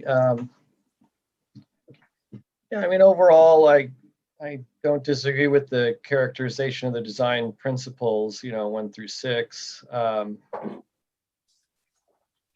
guess I'm a little confused. I mean, they're not necessarily principles per se. I'm not sure that's the right title. A mixed-use urban boulevard is not a principle. It's it's just the way we're orienting it. But I do support, a lot of the individual items or within each principle, or if you call them that. Obviously individuation of ground floor commercial space is really important. Thinking about what we don't want is important as well. And in my mind, what we don't want are big, blank, sterile buildings with no character and no relief, no variation. There's a new one on San Pablo in Berkeley near Cedar Street. The upper floor has a lot of variety. It has varied massing, varied planes, varied colors, varied textures. That's great. But then when you look at the ground floor, it's like one long glass facade with no differentiation for each storefront, no way to make them individualized, no way to kind of create character on the street. So in my mind, if we're talking about these kind of design guidelines, that's, it's as important as what we want is what we want to avoid. And, some of the early Albany buildings that you showed are kind of that, kind of blank stucco boxes in a way, or just sort of odd massing details. So how to do this in a way that doesn't stifle, some creativity or create a cookie cutter look of some kind, like the apartment all like article was alluding to. I am not 100% sure, but there's got to be something in there about multiple colors, multiple textures, multiple planes, multiple materials, where there's just, you must use a minimum of 3 or something, or, something like that, that is in a way, in its own way, objective, but not overly limiting, I think would be important. And again, sort of like our residential design guidelines, just saying that, windows should be recessed to provide shadow lines and definition to the facade, something like that would be important. And then maybe some proscriptions on, no flat facades, no flat glass storefronts, continuous glass storefronts. I don't know how to write this kind of guideline per se, but it does go back to articulation and all that. So yeah, obviously ground floor walkable environment. Yeah, 100%. We need to support that and create conditions where that can happen. It is very much linked to what happens on the street, on the sidewalks, how much traffic is going down the street. San Pablo is a very busy, noisy street right now. It's not a pleasant street to walk on. It's not a pleasant street to be on the street. And I think somehow, putting that street on a road diet of some kind to create more space for pedestrians and bikes would be great. And at the same time, maintaining transit. I think that's got to be part of like a long-term vision of this street. As it is, it's like 7 or 8 lanes of parking and traffic.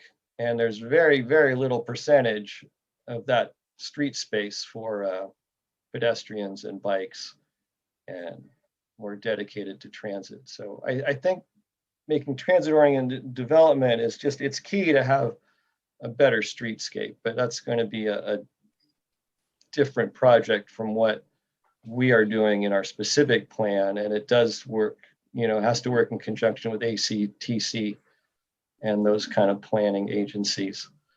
As far as public realm is concerned, I think, again, it's as much what we don't want, which would, in my mind, be no parking lots on the street front.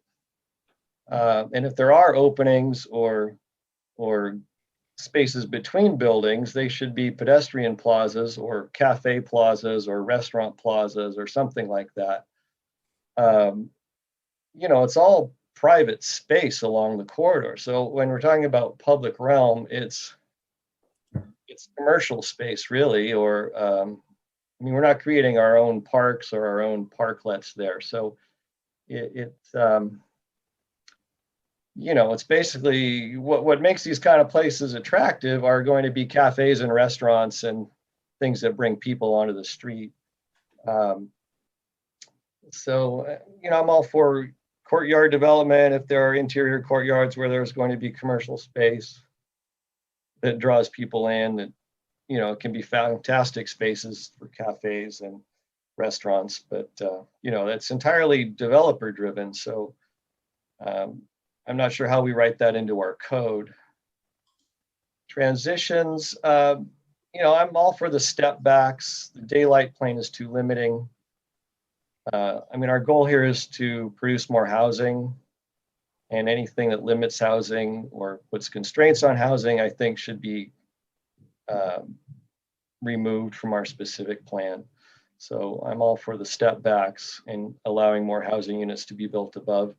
And, you know, it isn't a difficult issue, but I would also look at the zoning. The more I think about it, I think we should be upzoning all the blocks along San Pablo where it's R3. All of them should be upgraded to San Pablo corridor zoning. You know, so we then have the street as the buffer between the development and the next level of lower zoning buildings. And that would also eventually hopefully provide, you know, for more housing. I think creating more housing, maximizing our housing production should be our goal here of this plan. Neighborhood street character. You know, this one is a little vague to me. I'm really not sure how we codify that. But I guess it would be more an individuation of units and not providing blank facades or blank walls, something like that. Let's see, what else? Yeah, design variety. Again, it goes back to just like variety of materials, variety of planes, variety of textures, that sort of thing.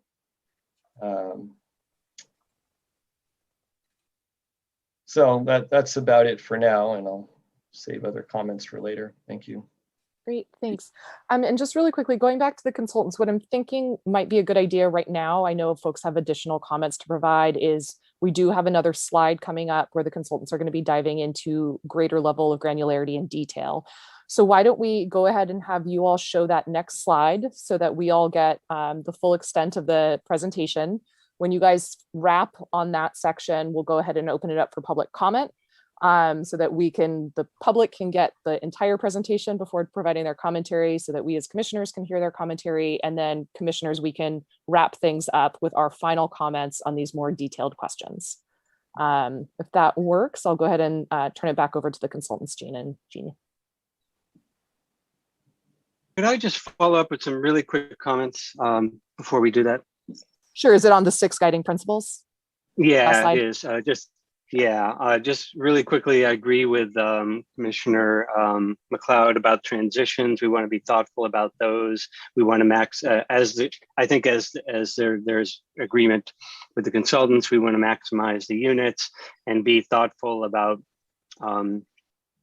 look to maybe Berkeley and El Cerrito, how they do it. I think they call for shading studies. So that might be a way to go. Not be too prescriptive about it, but be mindful of the adjacent properties. ACTC, I just want to mention that ACTC found that there were too many problems in Berkeley and Albany to proceed how they wanted to at this time, but they're proceeding with the bigger ticket items in Emeryville and Oakland because there were fewer constraints and political issues towards moving forward there.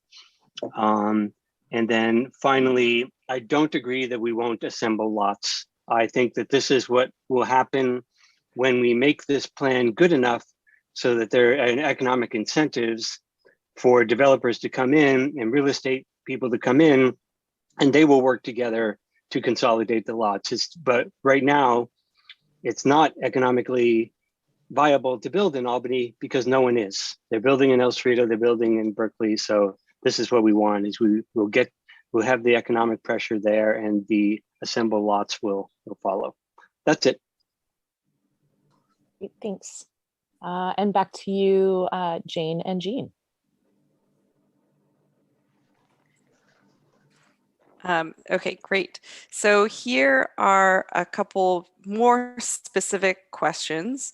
One really focused on design details, and I think some of you have raised some of this, but diving deeper, how prescriptive should design guidelines and standards be for materials, windows, building form, other building treatments, or any other topic that you think a building design topic you think is appropriate. If you could also elaborate on nodes.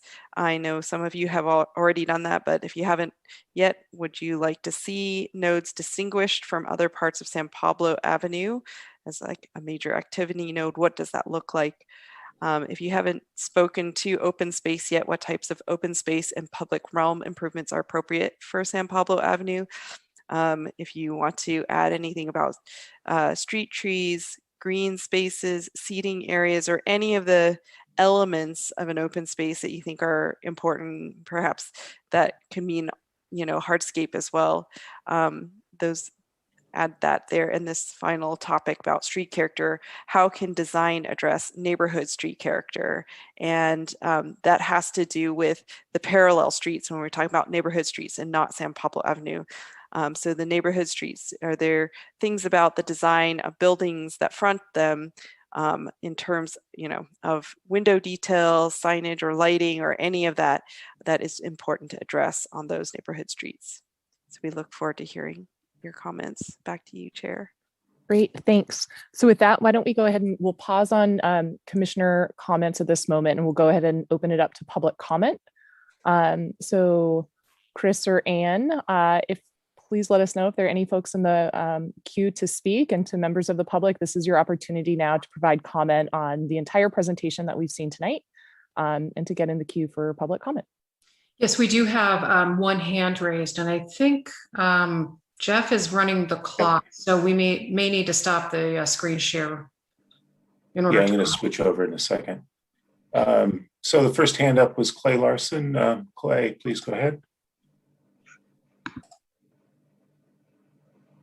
I want to agree with the comment of some of the commissioners. It was unfortunate we didn't get this slideshow presentation. That's happened in the past. I don't know if that's part of the plan or poor time management, but it would have been helpful to have seen that. I sent an email. I think I won't comment on, I think the genuine tenure of my comments was that one commissioner referred to it as we're currently in the 10,000 foot view. And at some point, we're going to have to land the plane. So I think it's time to provide more specific detail. But I had a couple questions. As I did note in my email, I believe in the past when we were conducting long-range planning in Albany, we presented the commission with several options in each of the proposed changes. I think we're now beginning to begrudgingly recognize that these are changes to the general plan. At some point, is it reasonable to conclude we will reach that step where the commission will be given three choices for building heights and the pros and cons of each? And then two quick questions. And one of the early overviews of the project, the consultants stated that they would be providing 3D models, I presume showing the impact of development on San Pablo Avenue. What's the status of that? I haven't heard any more about that lately. And finally, I was a little concerned about the agenda item for item 8.1, which includes a statement, let me read it here, staff is working with a CEQA consultant on the proper analysis of environmental impacts. We can't assess environmental impacts if we haven't defined the project. I think that's clear. The Pollyanna part of my personality believes that we haven't set those design standards yet. Another part of me thinks maybe we have, but can you clarify exactly what we're doing with the CEQA expert at this point in the process? Those were my three questions. All right, thank you.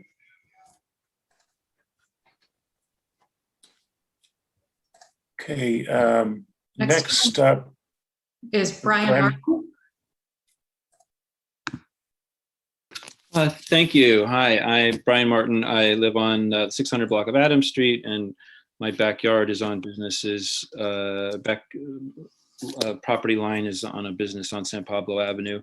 And so wanted to represent the perspective of people that have businesses, on our backyard, and but also the big picture. So transitions are definitely on my mind, and so I heard one commissioner say that the goal is to maximize housing. Well, to maximize housing, you fill the parcel with a box that goes straight up. So I hope that's not what's going to come out of this. I do know that the region needs a lot more housing. The region needs a lot more affordable housing, and Albany should do its part to support that. I think a lot of that housing should be on San Pablo Avenue. I think it should be done in a way where the transitions are thoughtful. When there's adjacent homes, and the city should build bigger where there's natural buffering of streets and sidewalks for developments that go through the block. So I think there needs to be a differentiation in the discussion tonight and future discussions for when something goes through block versus has neighboring homes there. Also with windows, I hear when there's individual homes that are changing, raising one floor, there's all this debate about where the windows are and what the roof line is. And, it's kind of quaint to hear those discussions when, we may be looking out. I mean, right now I'm looking out at the sunset hitting the East Bay Hills, and I have a beautiful view of the East Bay Hills.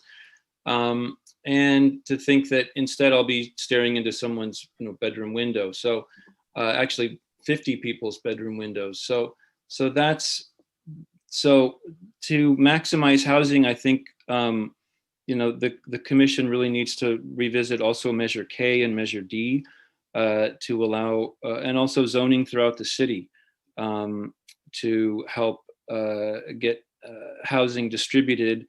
Certainly a lot needs to happen on San Pablo. And I think having a differentiation between through block and ones that are not through block will really help with the feel of the area. Thank you.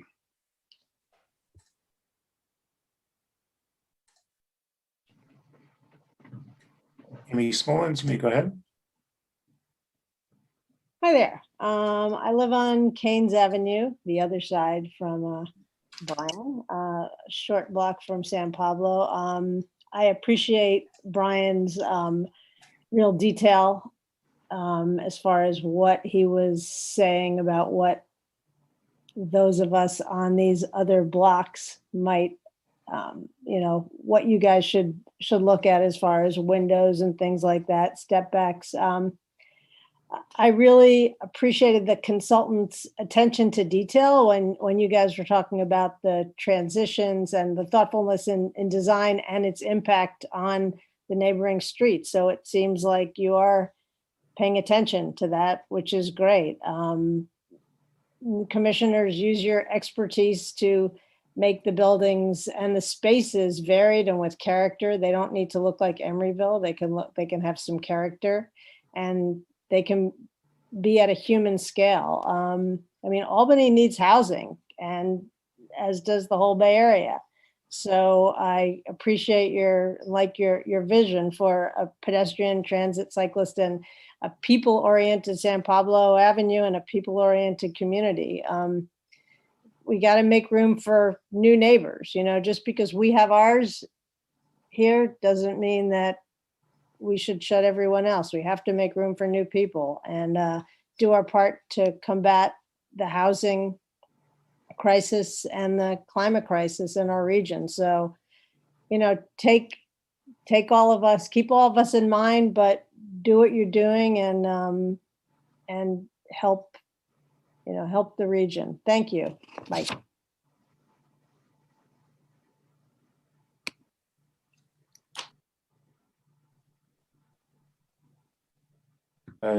One more Nico speaker. Nagel, please go ahead.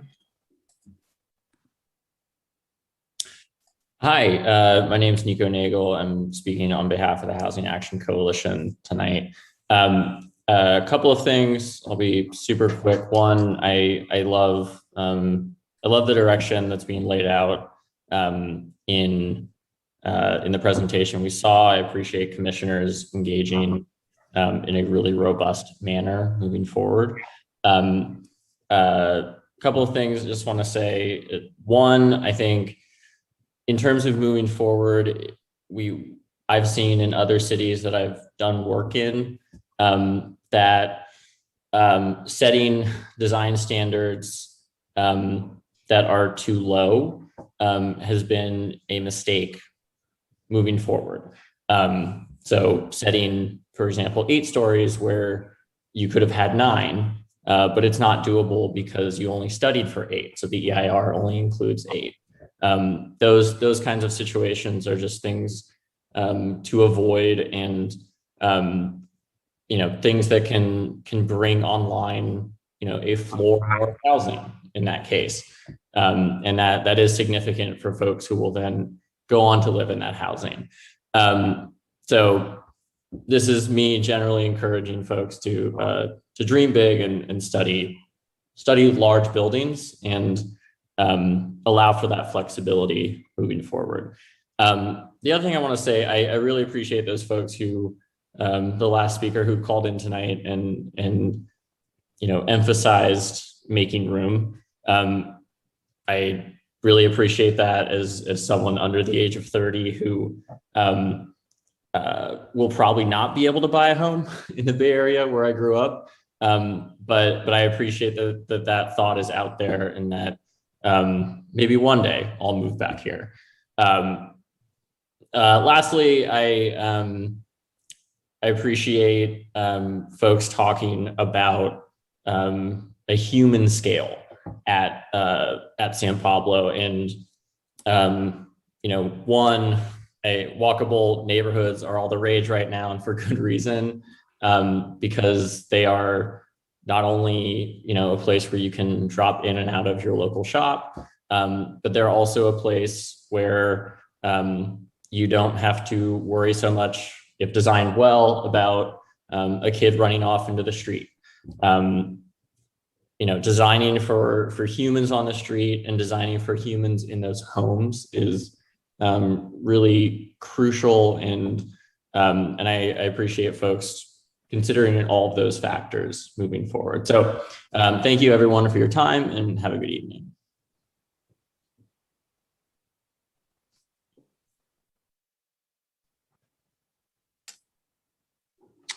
I don't see any other speakers, Chair Waddy.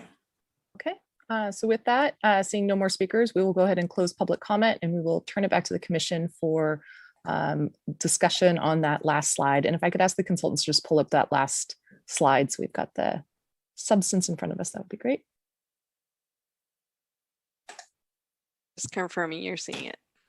Not quite yet, okay, but it looks like it's working. Hold on, I'll try again.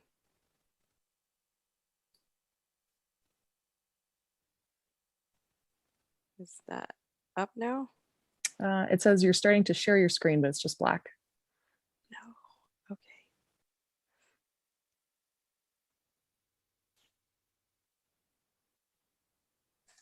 Okay. Here we go. Third time's the charm. No worries. And why don't we have you work on that? And I see that Commissioner Pilch has his hand up. So we'll go ahead and turn it over to Commissioner Pilch to get going with your comments. Okay. Yeah, I don't have too many comments, but one thing, if you'll indulge me, Chair, a couple of commissioners talked about how they liked your comments about design variety becoming design quality instead. But I apologize, I might have missed that. Could you maybe quickly summarize that again for me? Sure. Yeah, my comment was just actually not replace variety, but to just add quality into it. So have it be design quality and variety.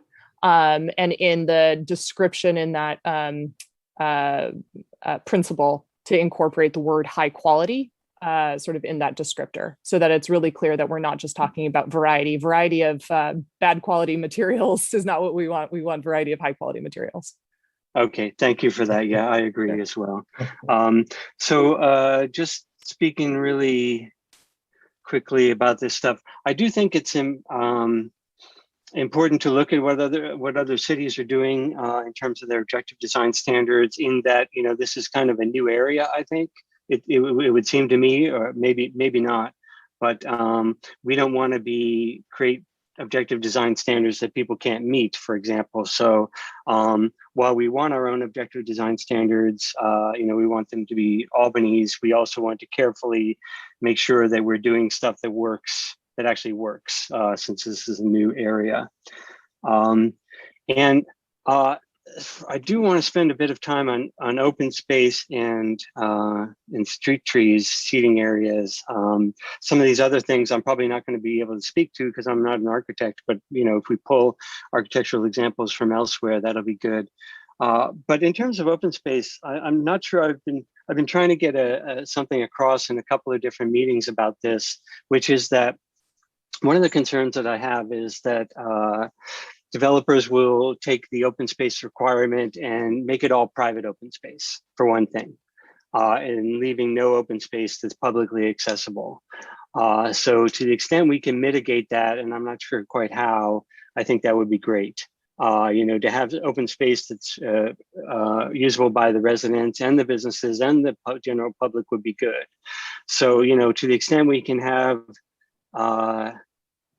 codify the alleyways or, you know, spaces between buildings, or even just taking the, you know, the bottom corner out of a building, or taking a corner of a building and saying, you know, this is going to be a plaza area that's enjoyable by anyone in the area. I think to the extent we can either codify that or encourage that, I think that will be good, because I think that that is something that will make it a much more friendly, walkable place when there's actually places to stop. You know, just considering the people who just want to go outside and, you know, have their lunch outside or want to spend a few minutes outside, or the people in the businesses wanting to take a break and having a place to sit down, or, you know, or just people meeting each other and having an outside place to sit in. I think that's publicly accessible. You know, I think you get what I mean now. To the extent we can have that, it would be great.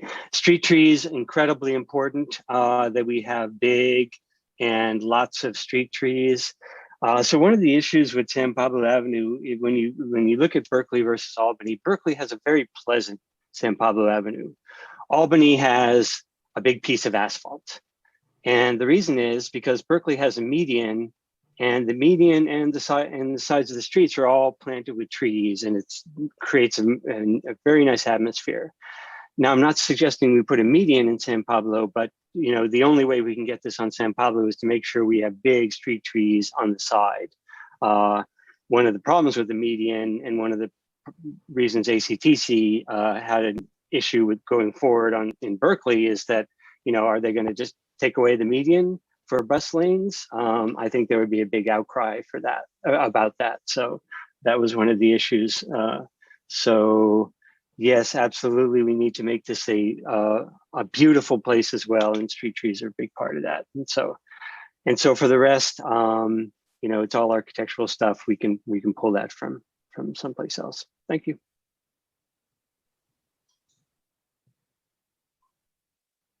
Commissioner Donaldson? Oh, yeah, sure. Let's see. I agree with Nick's comments about the street trees, and I want to point out that the San Pablo Avenue Complete Streets Plan calls for a landscape median. There are two different options for a landscape median, so that could be in our future, but I'm a little discouraged about that happening, considering the comments that, as Jeff has given, about the slow pace that the TC improvements on San Pablo are going forward. So I'll make that comment. So with respect to this, I guess this is the time I can do this. I went through the 1993 guidelines and put together some comments on the various design details, and the other three items raised in this slide. And maybe I hope I can take a few minutes to go through my notes on this for the benefit of the commission and for the benefit of the consultants here. Let's see, nodes is the first thing I talked about. Nick had said maybe we don't need nodes. And I suppose we could explore that. But I do think that the Solano San Pablo corner for sure is a critical corner and deserves special treatment. And I think that should be a node, if nothing else is. And that goes in our general plan back probably 2 or 3 versions of our general plan to call for that being an important 100% corner for the identifying our sort of downtown. So I concur with the guidelines that you put together about how the nodes should concentrate retail activity in a walkable pedestrian environment. That's real important there. And I also concur with the guidance that there shouldn't be any 100% residential projects in the nodes. And I really don't think I have a problem with the nodes you've identified that were identified in our last meeting, but we could discuss those further, I suppose. Okay, the open space. I think I generally agree with the comments of other commissioners that the open space is likely to be quasi-public open space that places where the people can go, but it's going to be on private land. But I have been thinking as well about possibly public things. And I do know that we have 2 creek trails along San Pablo at either in north and south end of the city, and that I see opportunities for making those more attractive to the public and actually improving the transition or the connection at San Pablo Avenue with those trail systems. I also see the Gill Track as a piece of open space.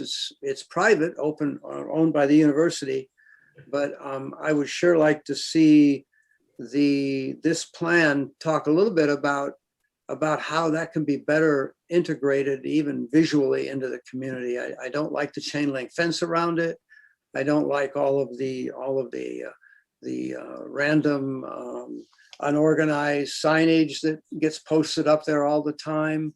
I think we could do well with some sort of a university sign that would indicate what it is.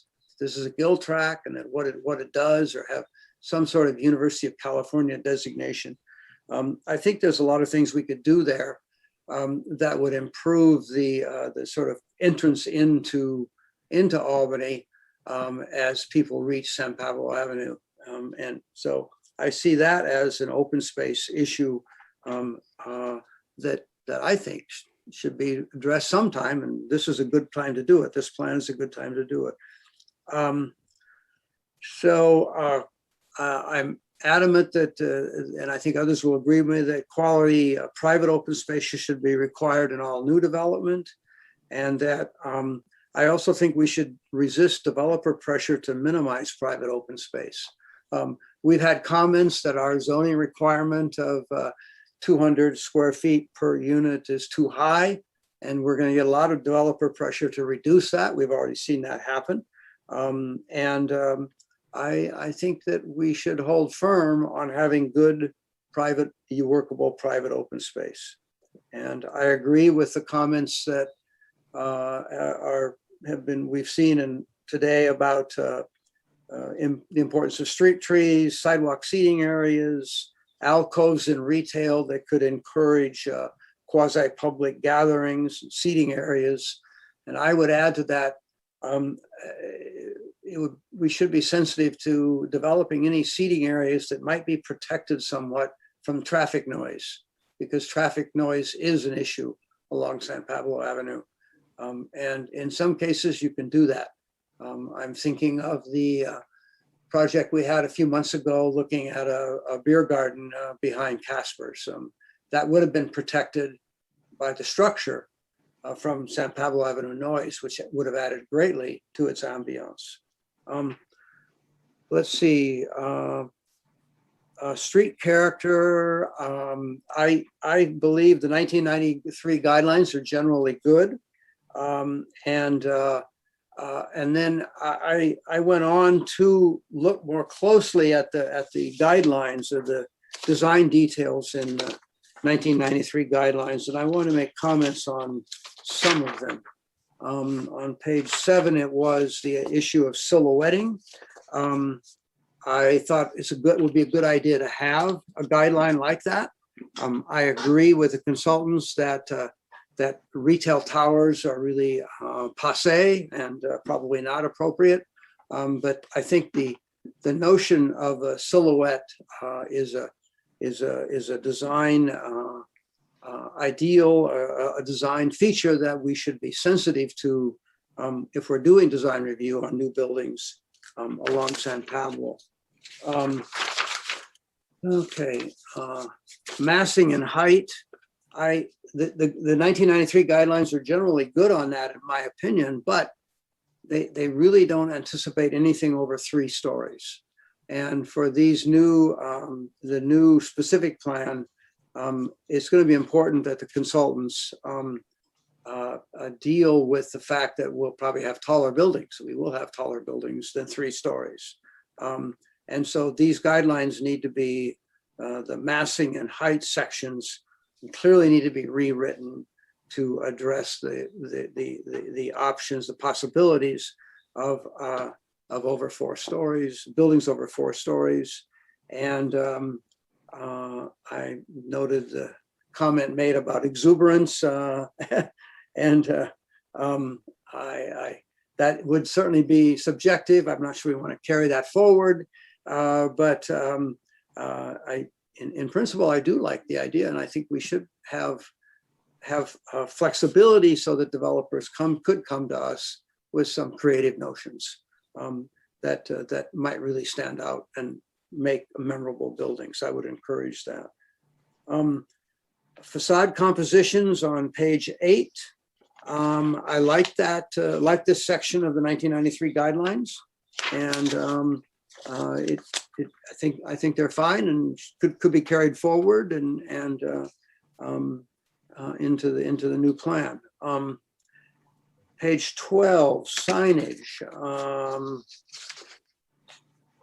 The signage section here addresses only commercial buildings, and they appear to be thinking an only single story. When you're looking at writing this plan, I think you should look at that and review it on the assumption that there will be residential above that single story. And so the differentiation between the commercial at street level and the residential above is going to be very important as you're putting the design guidelines or the design standards together here. Let's see. Signage. I know in this plan we had a provision about monument signs, and that focused on basically on the ground level commercial. This became a very important section of this plan, and we did have a real battle with the Shell station, who wanted a tower sign to compete with Arco across the street. We held firm on that, and they only got a monument sign, appealed to the city council, et cetera, et cetera.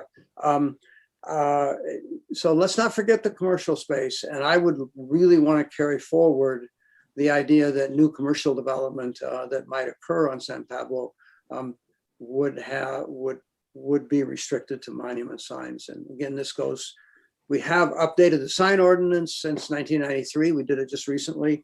And when you're looking and developing your plan, you're going to have to, whatever you do should reflect the provisions of the sign ordinance, as well as any other features you want to have.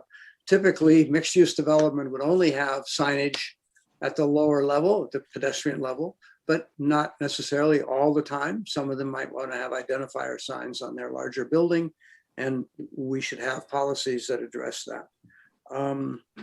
Let's see.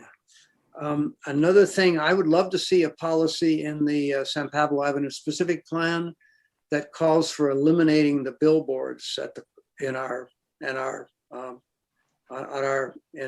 Solano at San Pablo. That's hard to do. I know that, but I think it should be specifically called out. And I don't think we want more billboards to occur anywhere along San Pablo Avenue. And I think that this plan should really specify that. Let's see. Policy E4 on page 12 relates to materials and lighting. I reread it. I read that, and I really think it very much applies to a kind of a commercial area. I doubt if that. I don't think there's much in that section that should be carried forward, and a lot of it is kind of passé. But maybe some of it is. I know you were have been talking about awnings in front of the commercial areas. I think that's mentioned there, and that I would support. But take a look at that and see if any of that should be carried forward or not. But I didn't see much there. Pedestrian detailing. In this plan, they talk about how San Pablo Avenue requires a different kind of pedestrian detailing than Solano Avenue does. And I read that, and I think that is an interesting observation. Probably was true at the time, may be true today, and I'd like to see you look at that too. Perhaps we aspire to have San Pablo Avenue to become have pedestrian detailing to the same extent that Solano Avenue does. But this plan really says that San Pablo Avenue is a street with higher traffic speeds and with more views from people in cars than views from pedestrians. And it requires a different kind of detailing, of pedestrian detailing. I would like to see you ruminate on that and either carry forward what you see in the San Pablo in the design guidelines, or modify it so that it becomes more like the guidelines that might be appropriate for Solano. I'm not sure which way to go here on that, but I do think it's an issue. Building illumination is, I thought these were real good guidelines. It was interesting to read them. And I noted in my own mind that we never even discussed this a few weeks ago when the Albany Bowl project was in front of us. I do not recall the details of the ground level illumination of that building. And that is probably something we should be looking at with every new building, major new building anyway, along San Pablo Avenue. And I imagine we'll have a chance to do that in the future. But this was a real good guideline, and it was important. It really refreshed my memory to say, oh, I think that's something we might have missed when we did our design review on that. Well, it was a study session on that project. We haven't done design review yet. When design review comes, we will need to look at that closely. Color, I thought those were good guidelines on page 14. And on page 15, site design was very interesting. The San Pablo in 1993, we were recommending that all new commercial development on San Pablo be set back 4 feet so we could have wider sidewalks and more room for pedestrians. I thought that was interesting to realize that. I'd forgotten about that. I don't remember if that was implemented on the 727 San Pablo project or the other 2 big projects we've had. It may have been, Certainly, Belmont Villages is well set back from the sidewalk, but it may not be practical in the current plan you're looking at, since we are trying to move toward much denser projects, and we recognize the site constraints we have. We may not want to have a 4-foot setback, but the idea of variations in the setback and the idea of sort of quasi-public arcades or entrances or quasi-open commercial areas would allow variation along San Pablo Avenue that are that would be good. In the 1997 San Pablo Vision Plan, we added a build-to guideline, and that would be a guideline where you would be required to build up to the property line in that case. And I think that would be a good guideline to maybe carry forward here. What we do not want to have, what I don't want to see, is parking at the edge of the sidewalk, parking in the front of the lot. And a build-to guideline would say, would tell the developer that you have to build to the front setback line. We'd still be allowing variations, but I did like the idea of having a build-to line for the San Pablo frontage line, San Pablo Avenue frontage, and I think you should look at that from the vision plan and consider adding it. The parking guidelines, I think they're also on page 15. They're generally good, but would have to be updated. Let's see, they have to be updated for any kind of mixed use project. The parking lot landscaping guidelines for big parking lots, if we have any more, are good. The trees in the lots and that sort of thing for shielding are good. I thought policy I-6 about service areas is very important and must be addressed in the new plan. We must have probably the same requirements, but your garbage areas and your utility areas and everything like that should be generally out of sight, but workable and usable and accessible by the utility providers and all of that. That was it. That was it for that. And in the staff report, I have one other thing. One of the attachments was our design review findings from the municipal code. That was one of that was an attachment. We need to make findings. It occurs to me that we may need to have a new finding that would allow the Planning and Zoning Commission to grant exceptions related to compromises that may be necessary for density bonus projects. I think that we should look at, in conjunction with adopting this plan, something like that. Because density bonus, especially the state density bonus laws, developers should come in and they can require that we not implement certain provisions of the zoning code, or that we can require that we grant them exceptions. And I think that we should have the ability in the design review findings to make findings that we're doing this because so we can achieve more affordable units, which is how the whole density bonus process works. If they bring us affordable units, then we have to compromise our zoning standards, and they get the right to tell us what zoning standards we should compromise. I think the way to do design review on density bonus projects, we will need provisions in our zoning code to allow us to make exceptions that developers are demanding of us in order to get those affordable units. So those are my comments. Thank you.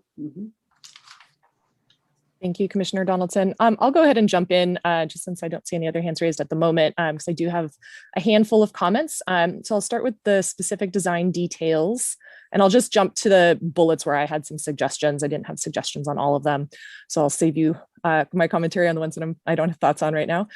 So specific design details, materials. As we've kind of alluded to earlier, I do think it would be important to especially in this topic, outline materials that are not recommended, discouraged, whatever language we want to use, whether it's very firm or a little softer. But, you know, I think about things like T111 siding, foam trim, spray on stucco, things of that nature, you know, flat grill windows, vinyl windows, especially those sort of facing the street. I think we could come up with a pretty robust list of materials that are pretty commonly known to be sort of low-end, low-quality materials that I think, especially on the street-facing side of buildings, we should really hold firm on.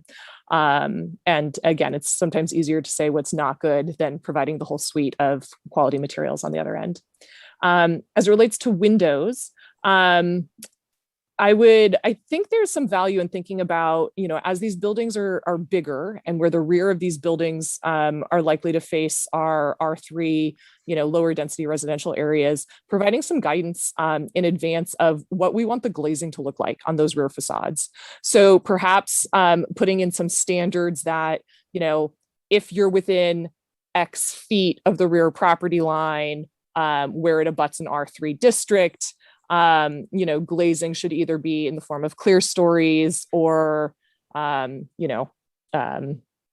opaque glass or something like that, so that, you know, you get the benefit of being able to have the massing to house additional residential units, but you're being sensitive to the privacy concerns that we continue to hear about people, you know, being in their backyards and in their homes who are accustomed to having that privacy. So I think there's something there. I also think, you know, pulling from our residential design guidelines, you know, pulling forward the commentary around, especially for punched window openings, requiring at least a 2-inch recess from the face of building walls, requiring 3D muntins versus flat grills.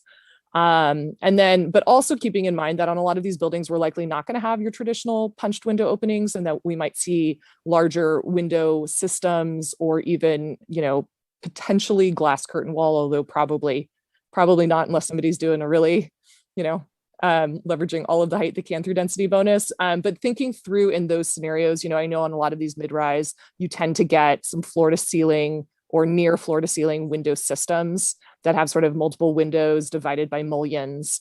And again, there are similar sort of commonalities with the punched windows, but it's going to be a slightly different direction. But, you know, thinking through the thickness of those mullions in terms of the width of the face, the depth of those mullions, you know, do we want windows to be just like huge panes of glass? Do we want any articulation? And I'm not sure, again, how granular. We probably don't want to get too specific, but there are probably some baseline things around the sort of quality and the breadth of the mullions that we could specify in terms of an objective standard, at least. On the form front, I agree that there should be a firm policy that height should be stacked along San Pablo. I think the tallest height of the building should be on San Pablo, and that should be a firm objective principle. I also think there's something to be said at looking at, and I don't know what the magic number is here, but looking at developments that have long street frontages, and whether we call that sort of 50 feet, 75 feet, 100 feet plus. I think that needs a little bit of sort of more analytical thought on this, but using that as a way to say, you know, once you hit a certain width, we want the building form to be modulated, and it can be modulated in a couple different ways. And I'm thinking of it in sort of two forms. One, modulated in terms of material differentiation. Obviously, if you have a 25-foot wide parcel on San Pablo, we don't need somebody to differentiate material palettes.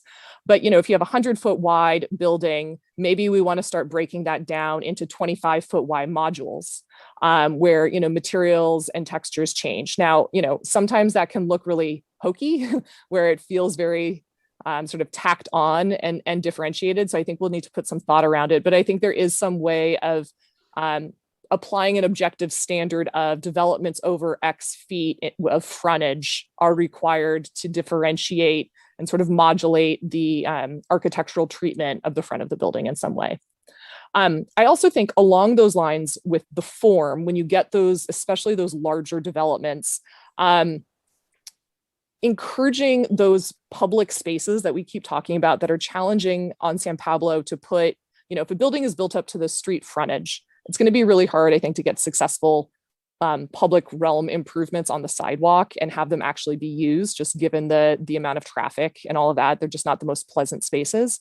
But let's say you had a 100-foot long building, perhaps there's a way of either building in an FAR incentive or additional height, or just a requirement that you have to actually do an inset of the building at a certain sort of modulation that maybe aligns with a commercial space so that they kind of talk to each other. So you've got an inlet that creates a little courtyard within the private property that would have a relationship to the adjacent commercial space. So if that was a cafe or a restaurant, they would have sort of an inherently built-in little outdoor patio space, but that's on their private property.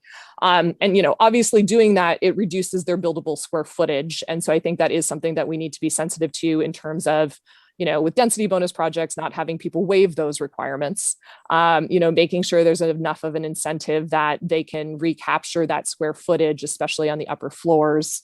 And so again, devil's in the details of figuring out how that might work, but I feel like there might be a there, especially with these really large parcels, about looking at sort of an inverted inset for public space and creating little niches. So is one thought I had on that. Treatments, and some of these kind of carry over into some multiple categories here, but treatments, I do think through this plan, we are going to see, especially at the beginning, some extreme contrasts in building heights. And it's likely that some of these are going to be mid-block transitions where you're just going to see a huge, tall blind wall at the property line where buildings can't have windows for fire purposes.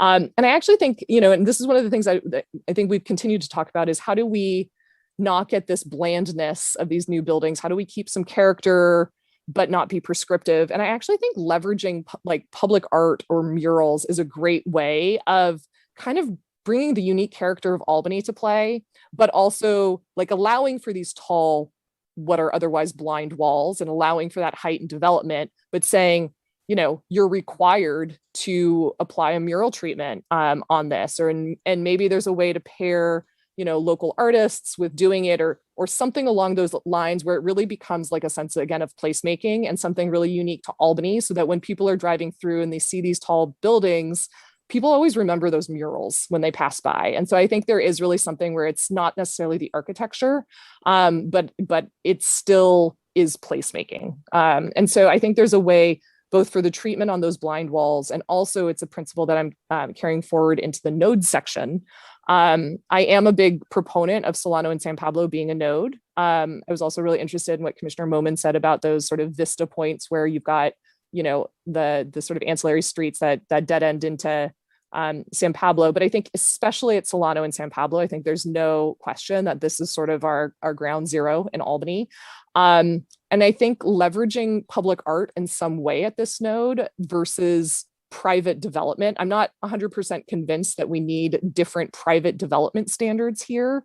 Perhaps something to do with height or sort of accentuating height, but I actually think what would be more interesting would be more on the either leveraging public or art on the buildings, so either murals on the buildings themselves or public art, sculptural in the right of way at this intersection. And again, I don't know what the requirements are with Caltrans and if there's the ability, but unique crosswalk paving colors or designs that can really bring a sense of placemaking to that intersection, or unique sidewalk paving along those portions. I know public works folks probably hate having unique paving. It's one more different thing to maintain, but those are some of the ideas that come to play of really calling it out in the public realm and not just relying on private developers to sort of give us this node.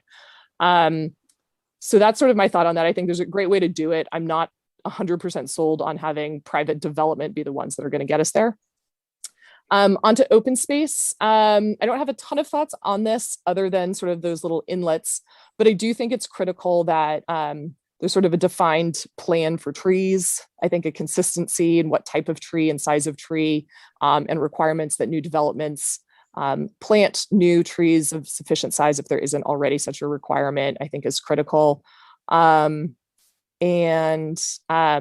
for seating areas, in addition to sort of those front little inlets, I also think, and I don't know if it's currently allowed or not, but I'm certainly encouraging, there are a lot of, I think, restaurants in Albany that do have outdoor spaces available to them that are often at the rear or on the side.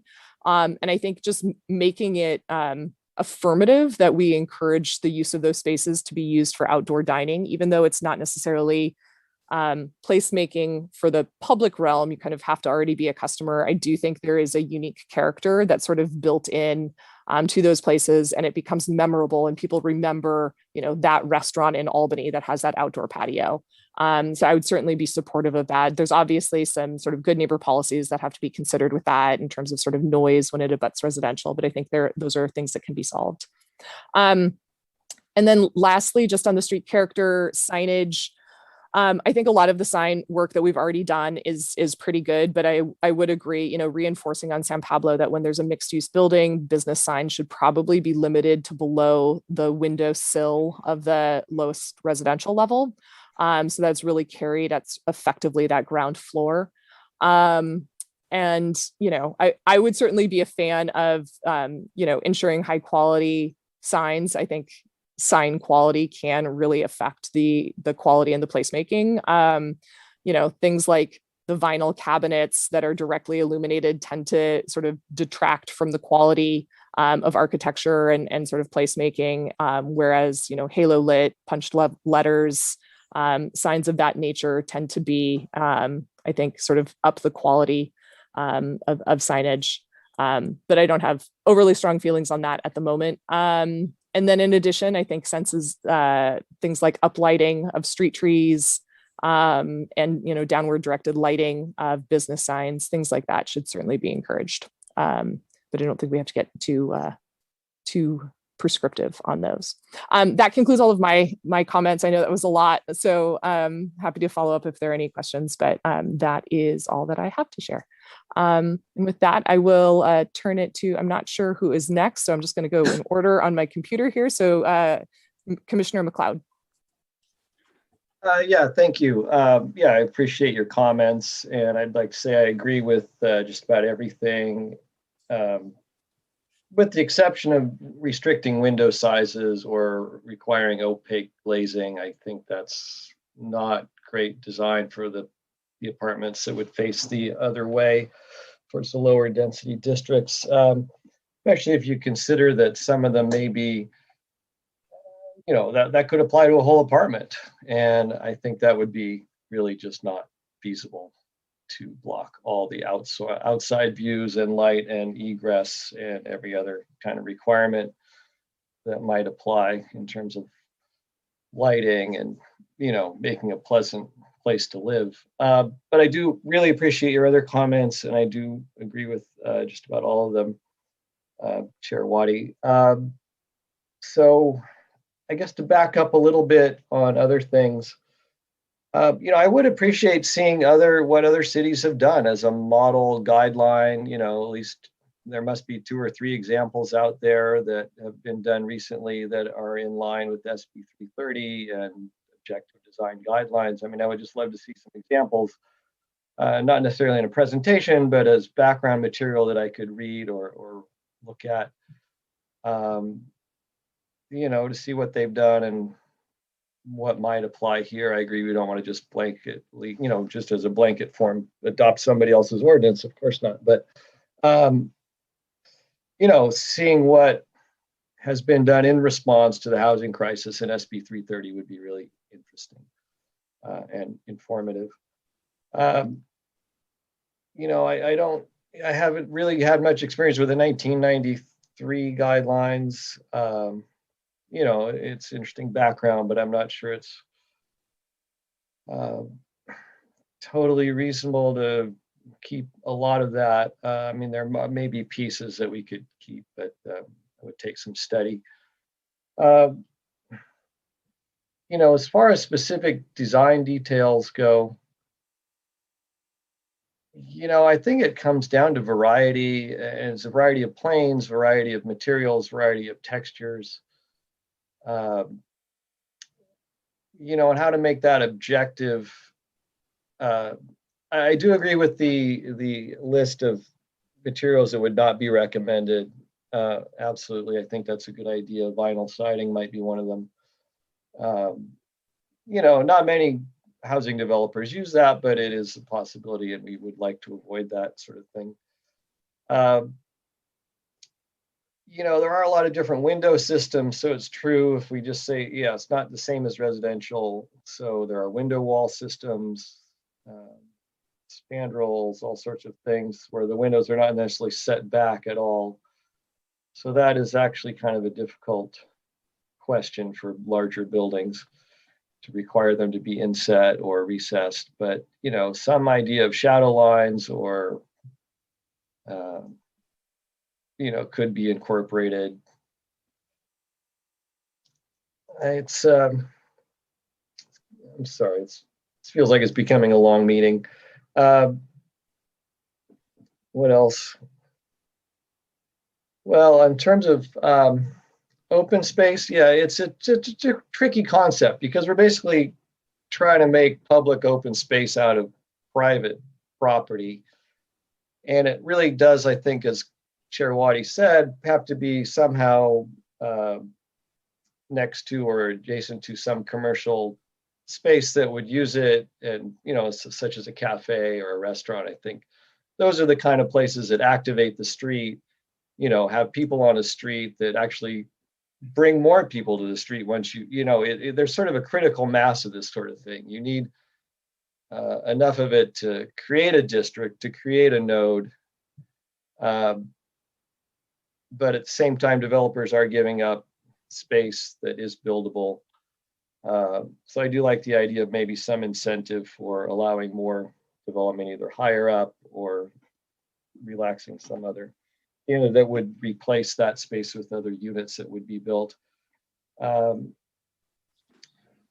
So the idea of nodes, I like the idea of nodes, but it's hard to, it's hard to create a node. They happen almost more organically. It's difficult to say, okay, we're going to create a node. If you get one corner built out of 3 or 2 out of 3, 2 out of 4, it's a little difficult. It would have to be mixed use at all the nodes, absolutely 100% mixed use. Maybe we would require taller retail commercial spaces at the nodes. I'm not sure. So anyway, I think it's a difficult question. I mean, otherwise we could just say 8 stories at the nodes, higher height limits, hopefully more people, bring more people to the street that live there. Generally, I support mixed use along the whole street. I think it's important to have retail and commercial services available to people that live on the street, so things are more accessible, less need to go further afield to get what you need, kind of the idea of the 15-minute city again. And also our development is not going to be one all of a sudden, boom, we have a whole mile of new development on San Pablo Avenue. It's going to be one at a time, and it's going to take 20 years to fill in. So I think there's plenty of time for mixed use to be absorbed as it goes up.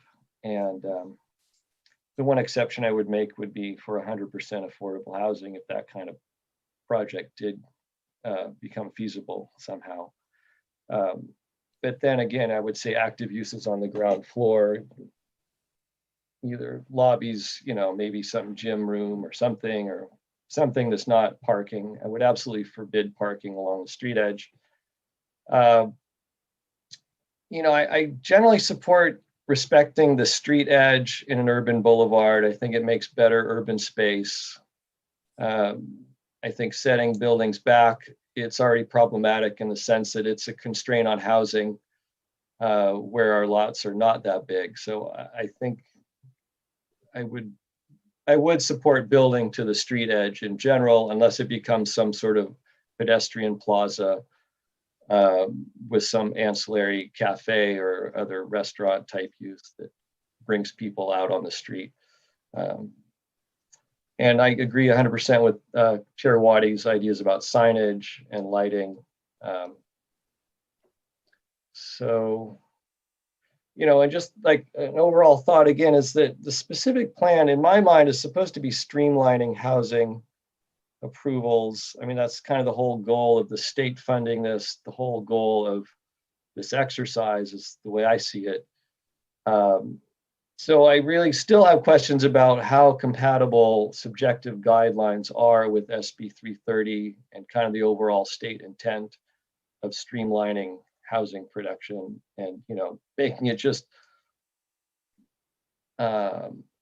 easier and more predictable for development to happen so that we get more housing sooner. We're not supposed to be putting more obstacles in the way of housing.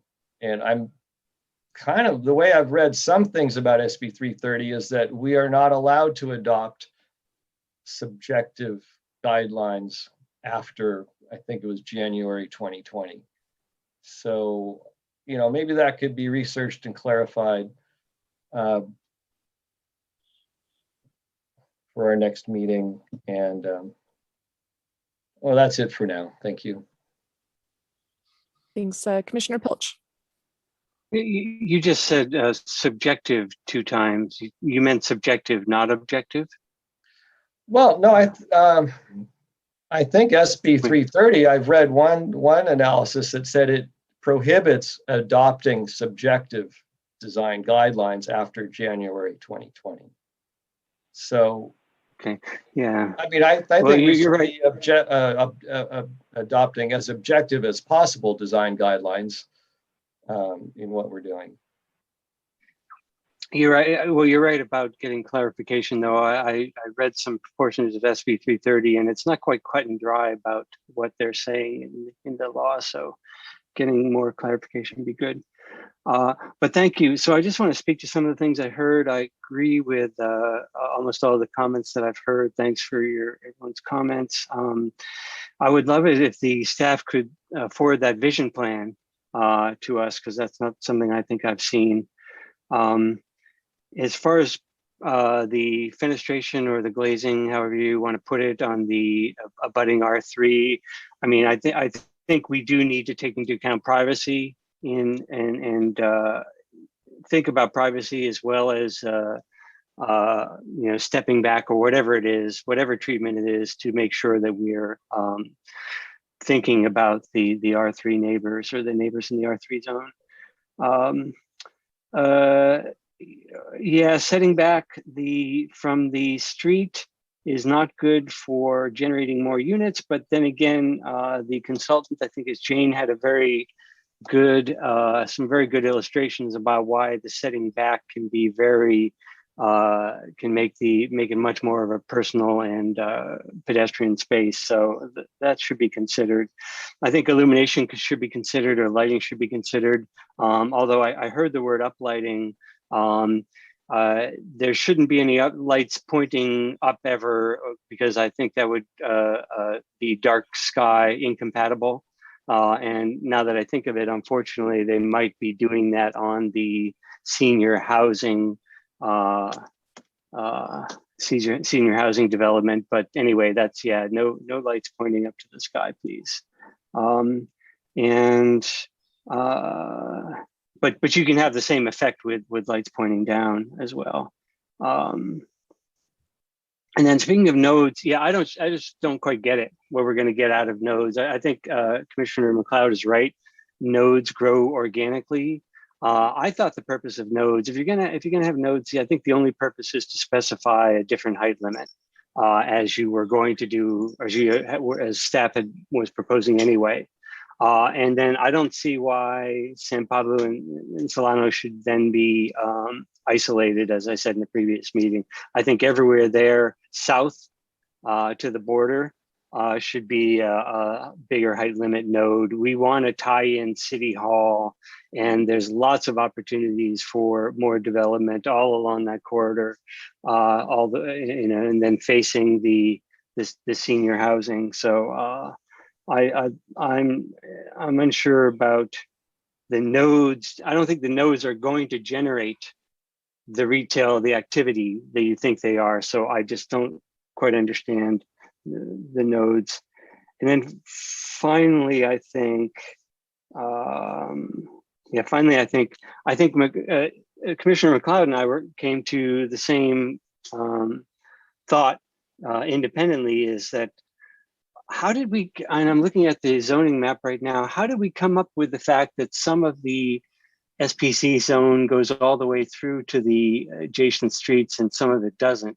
I think it's that we just decided that where there was ownership of the entire depth, that we made that SPC, and where it wasn't, we made it R3. But why? Does staff really think that that's what we should do, or should the entire block be SPC, and then we can accommodate any lot consolidation going forward? So I'd love to hear from the staff what the thinking is for keeping the current layout of SPC and R3.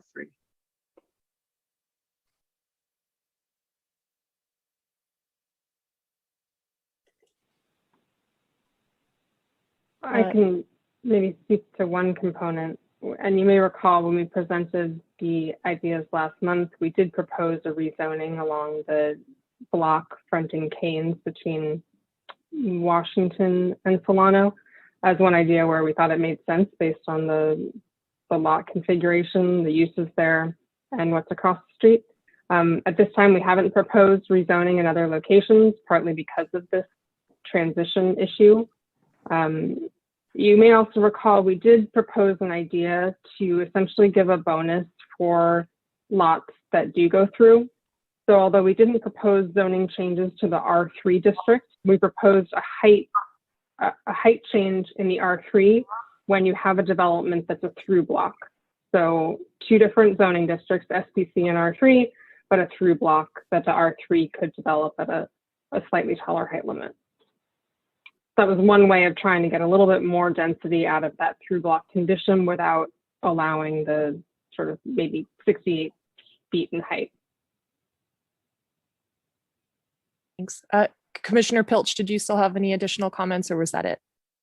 Oh, sorry. I just wanted to say, I wondered if, or we wanted to ask, I wondered if it was also a consideration that it would be going a bit too far in terms of being able to have the city or the residents accept a plan to do a rezoning like that. Did that figure into your thoughts?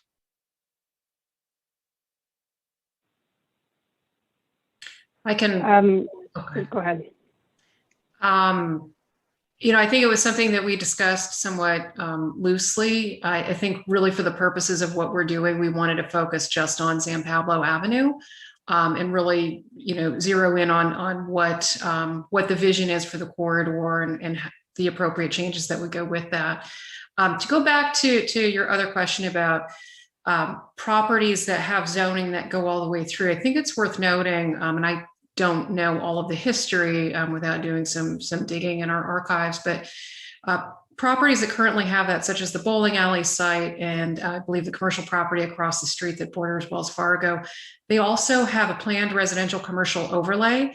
And that may be part of the determinant in why that entirety of that site has the SPC. It's, as you noted, both a contiguous ownership, but it's also part of this enhanced overlay district that has a separate set of standards that would guide development on those parcels.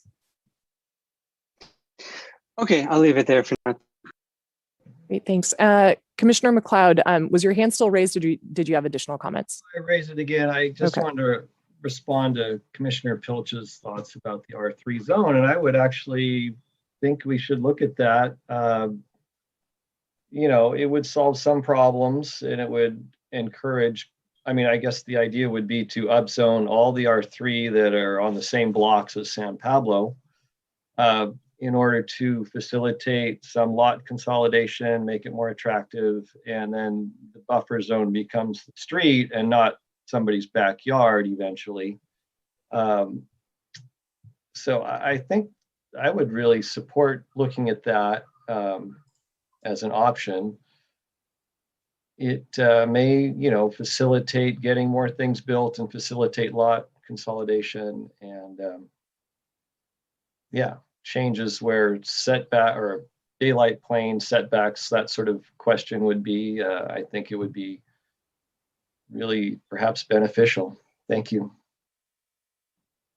Thanks. Commissioner Donaldson.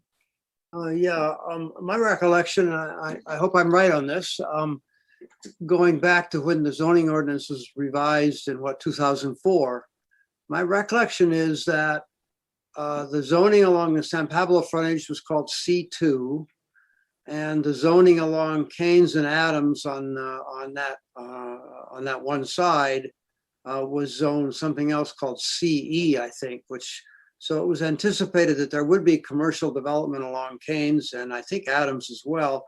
And those were like the dentist offices that were there, the mortuary, that sort of thing. So it was a lower level commercial, but you could still have commercial along Keynes, I know. And you might remember we also had a 45-foot height limit. When the revised SPC zone was proposed, there was a lot of neighborhood opposition to allowing the commercial zoning to go back to Keynes and back toward Adams. And so that's how the current SPC zone got worked out. I think that's when the boundaries of that zone were set. And then the old CE zone, the parts of it that aren't now SPC, the old CE zone was downzoned from CE to R3. And then at the same time, the height limit was dropped from 45 feet to 38 feet. So it was a different era in Albany's history at that time. Thanks for that, Commissioner Donaldson. And Commissioner Momin, you have comments? Yeah, I would like to comment on the discussion about rezoning. As part of our housing element update, I think we would need to do some rezoning anyway. And so maybe we should look at this topic in light of that. It might be obvious or easy to think rezoning R3 to SPC, but then without rezoning the parcels on the other side of Keynes and Adams would exacerbate the situation about scale change. And so maybe then along with that, we will have to also think about rezoning parcels on the other side of Keynes and Adams Street. And so either we can think about rezoning them to R3 and then rezoning current R3 to SPC, or just rezoning the parcels on the other side of Keynes and Adams to R3 and then having a scale compatibility between the buildings on either side of Keynes and Adams. So that's one, I think those are the two approaches I think we can look at when we get to that in future. Yeah, and then I would also, like to comment on some of the items that are on the screen. I don't have anything much different from what Commissioner Voti and Commissioner McLeod talked about in detail about most of these items, but I would like to, I have some thoughts about nodes. I think nodes are important. I agree that they are organic, but I think in form of San Pablo Avenue and Solano intersection, we have kind of an organic node already, and we just need to enhance that in some way through our design guidelines. And so, we already talked about making it taller, denser, but we should also make retail on ground mandatory. But in addition to that, I think we should treat nodes in a special landscape treatment. And maybe we can look at setbacks for just the major activity nodes and make the setbacks wider and make space for seating and other design elements that consultants showed earlier in their presentation. And maybe we can combine that with open space, rather than having open space in nondescript spaces. Maybe we can encourage developers to have those open spaces, what we call proposed, like privately, publicly, what is called privately owned public open spaces. Privately owned public open spaces, right? And so they are basically plazas, which could be incentivized with FAR bonuses and things like that. And so maybe if we combine those two aspects in Node, that could, I think, make some meaningful design improvement in those areas. And then we can then further embellish that with special landscape features like special paving and special signage, special lighting, special seating in those areas that could make them really different from the rest of the stretch of San Pablo Avenue. And then I'm also kind of wondering, I am assuming that, I hope I'm right, that most of these design guidelines are meant for private developers. But then we are also talking about some things that would be in the public right of way, like street trees and all that. So how are we going to enforce them?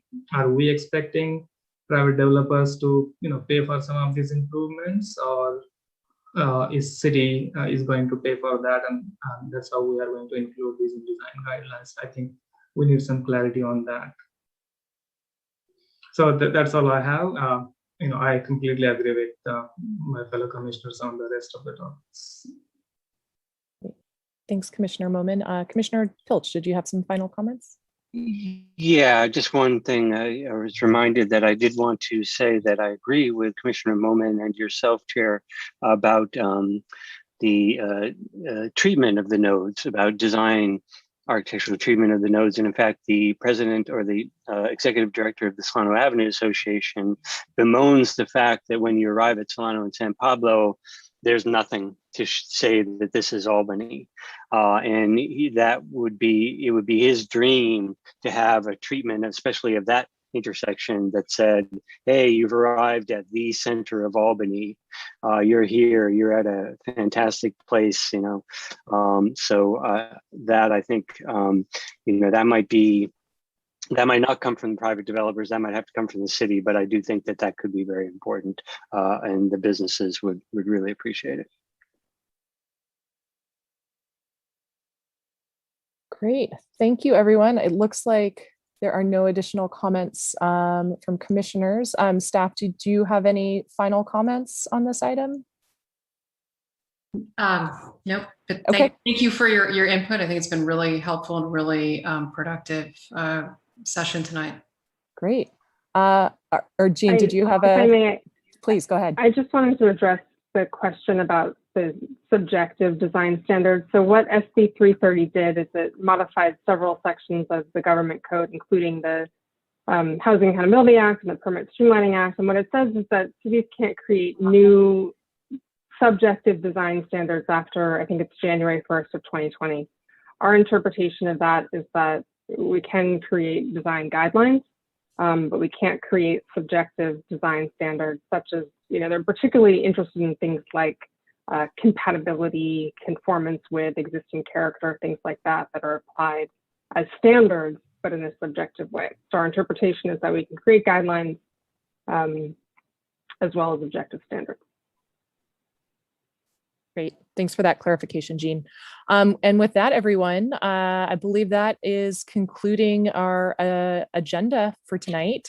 So final item here on our agenda is just next meeting. It's July 14th, same time, same virtual space. So with that, thank you, everyone. Great meeting tonight. Thank you. Good night. Thank you. Night. Good night. Good night. Meeting adjourned.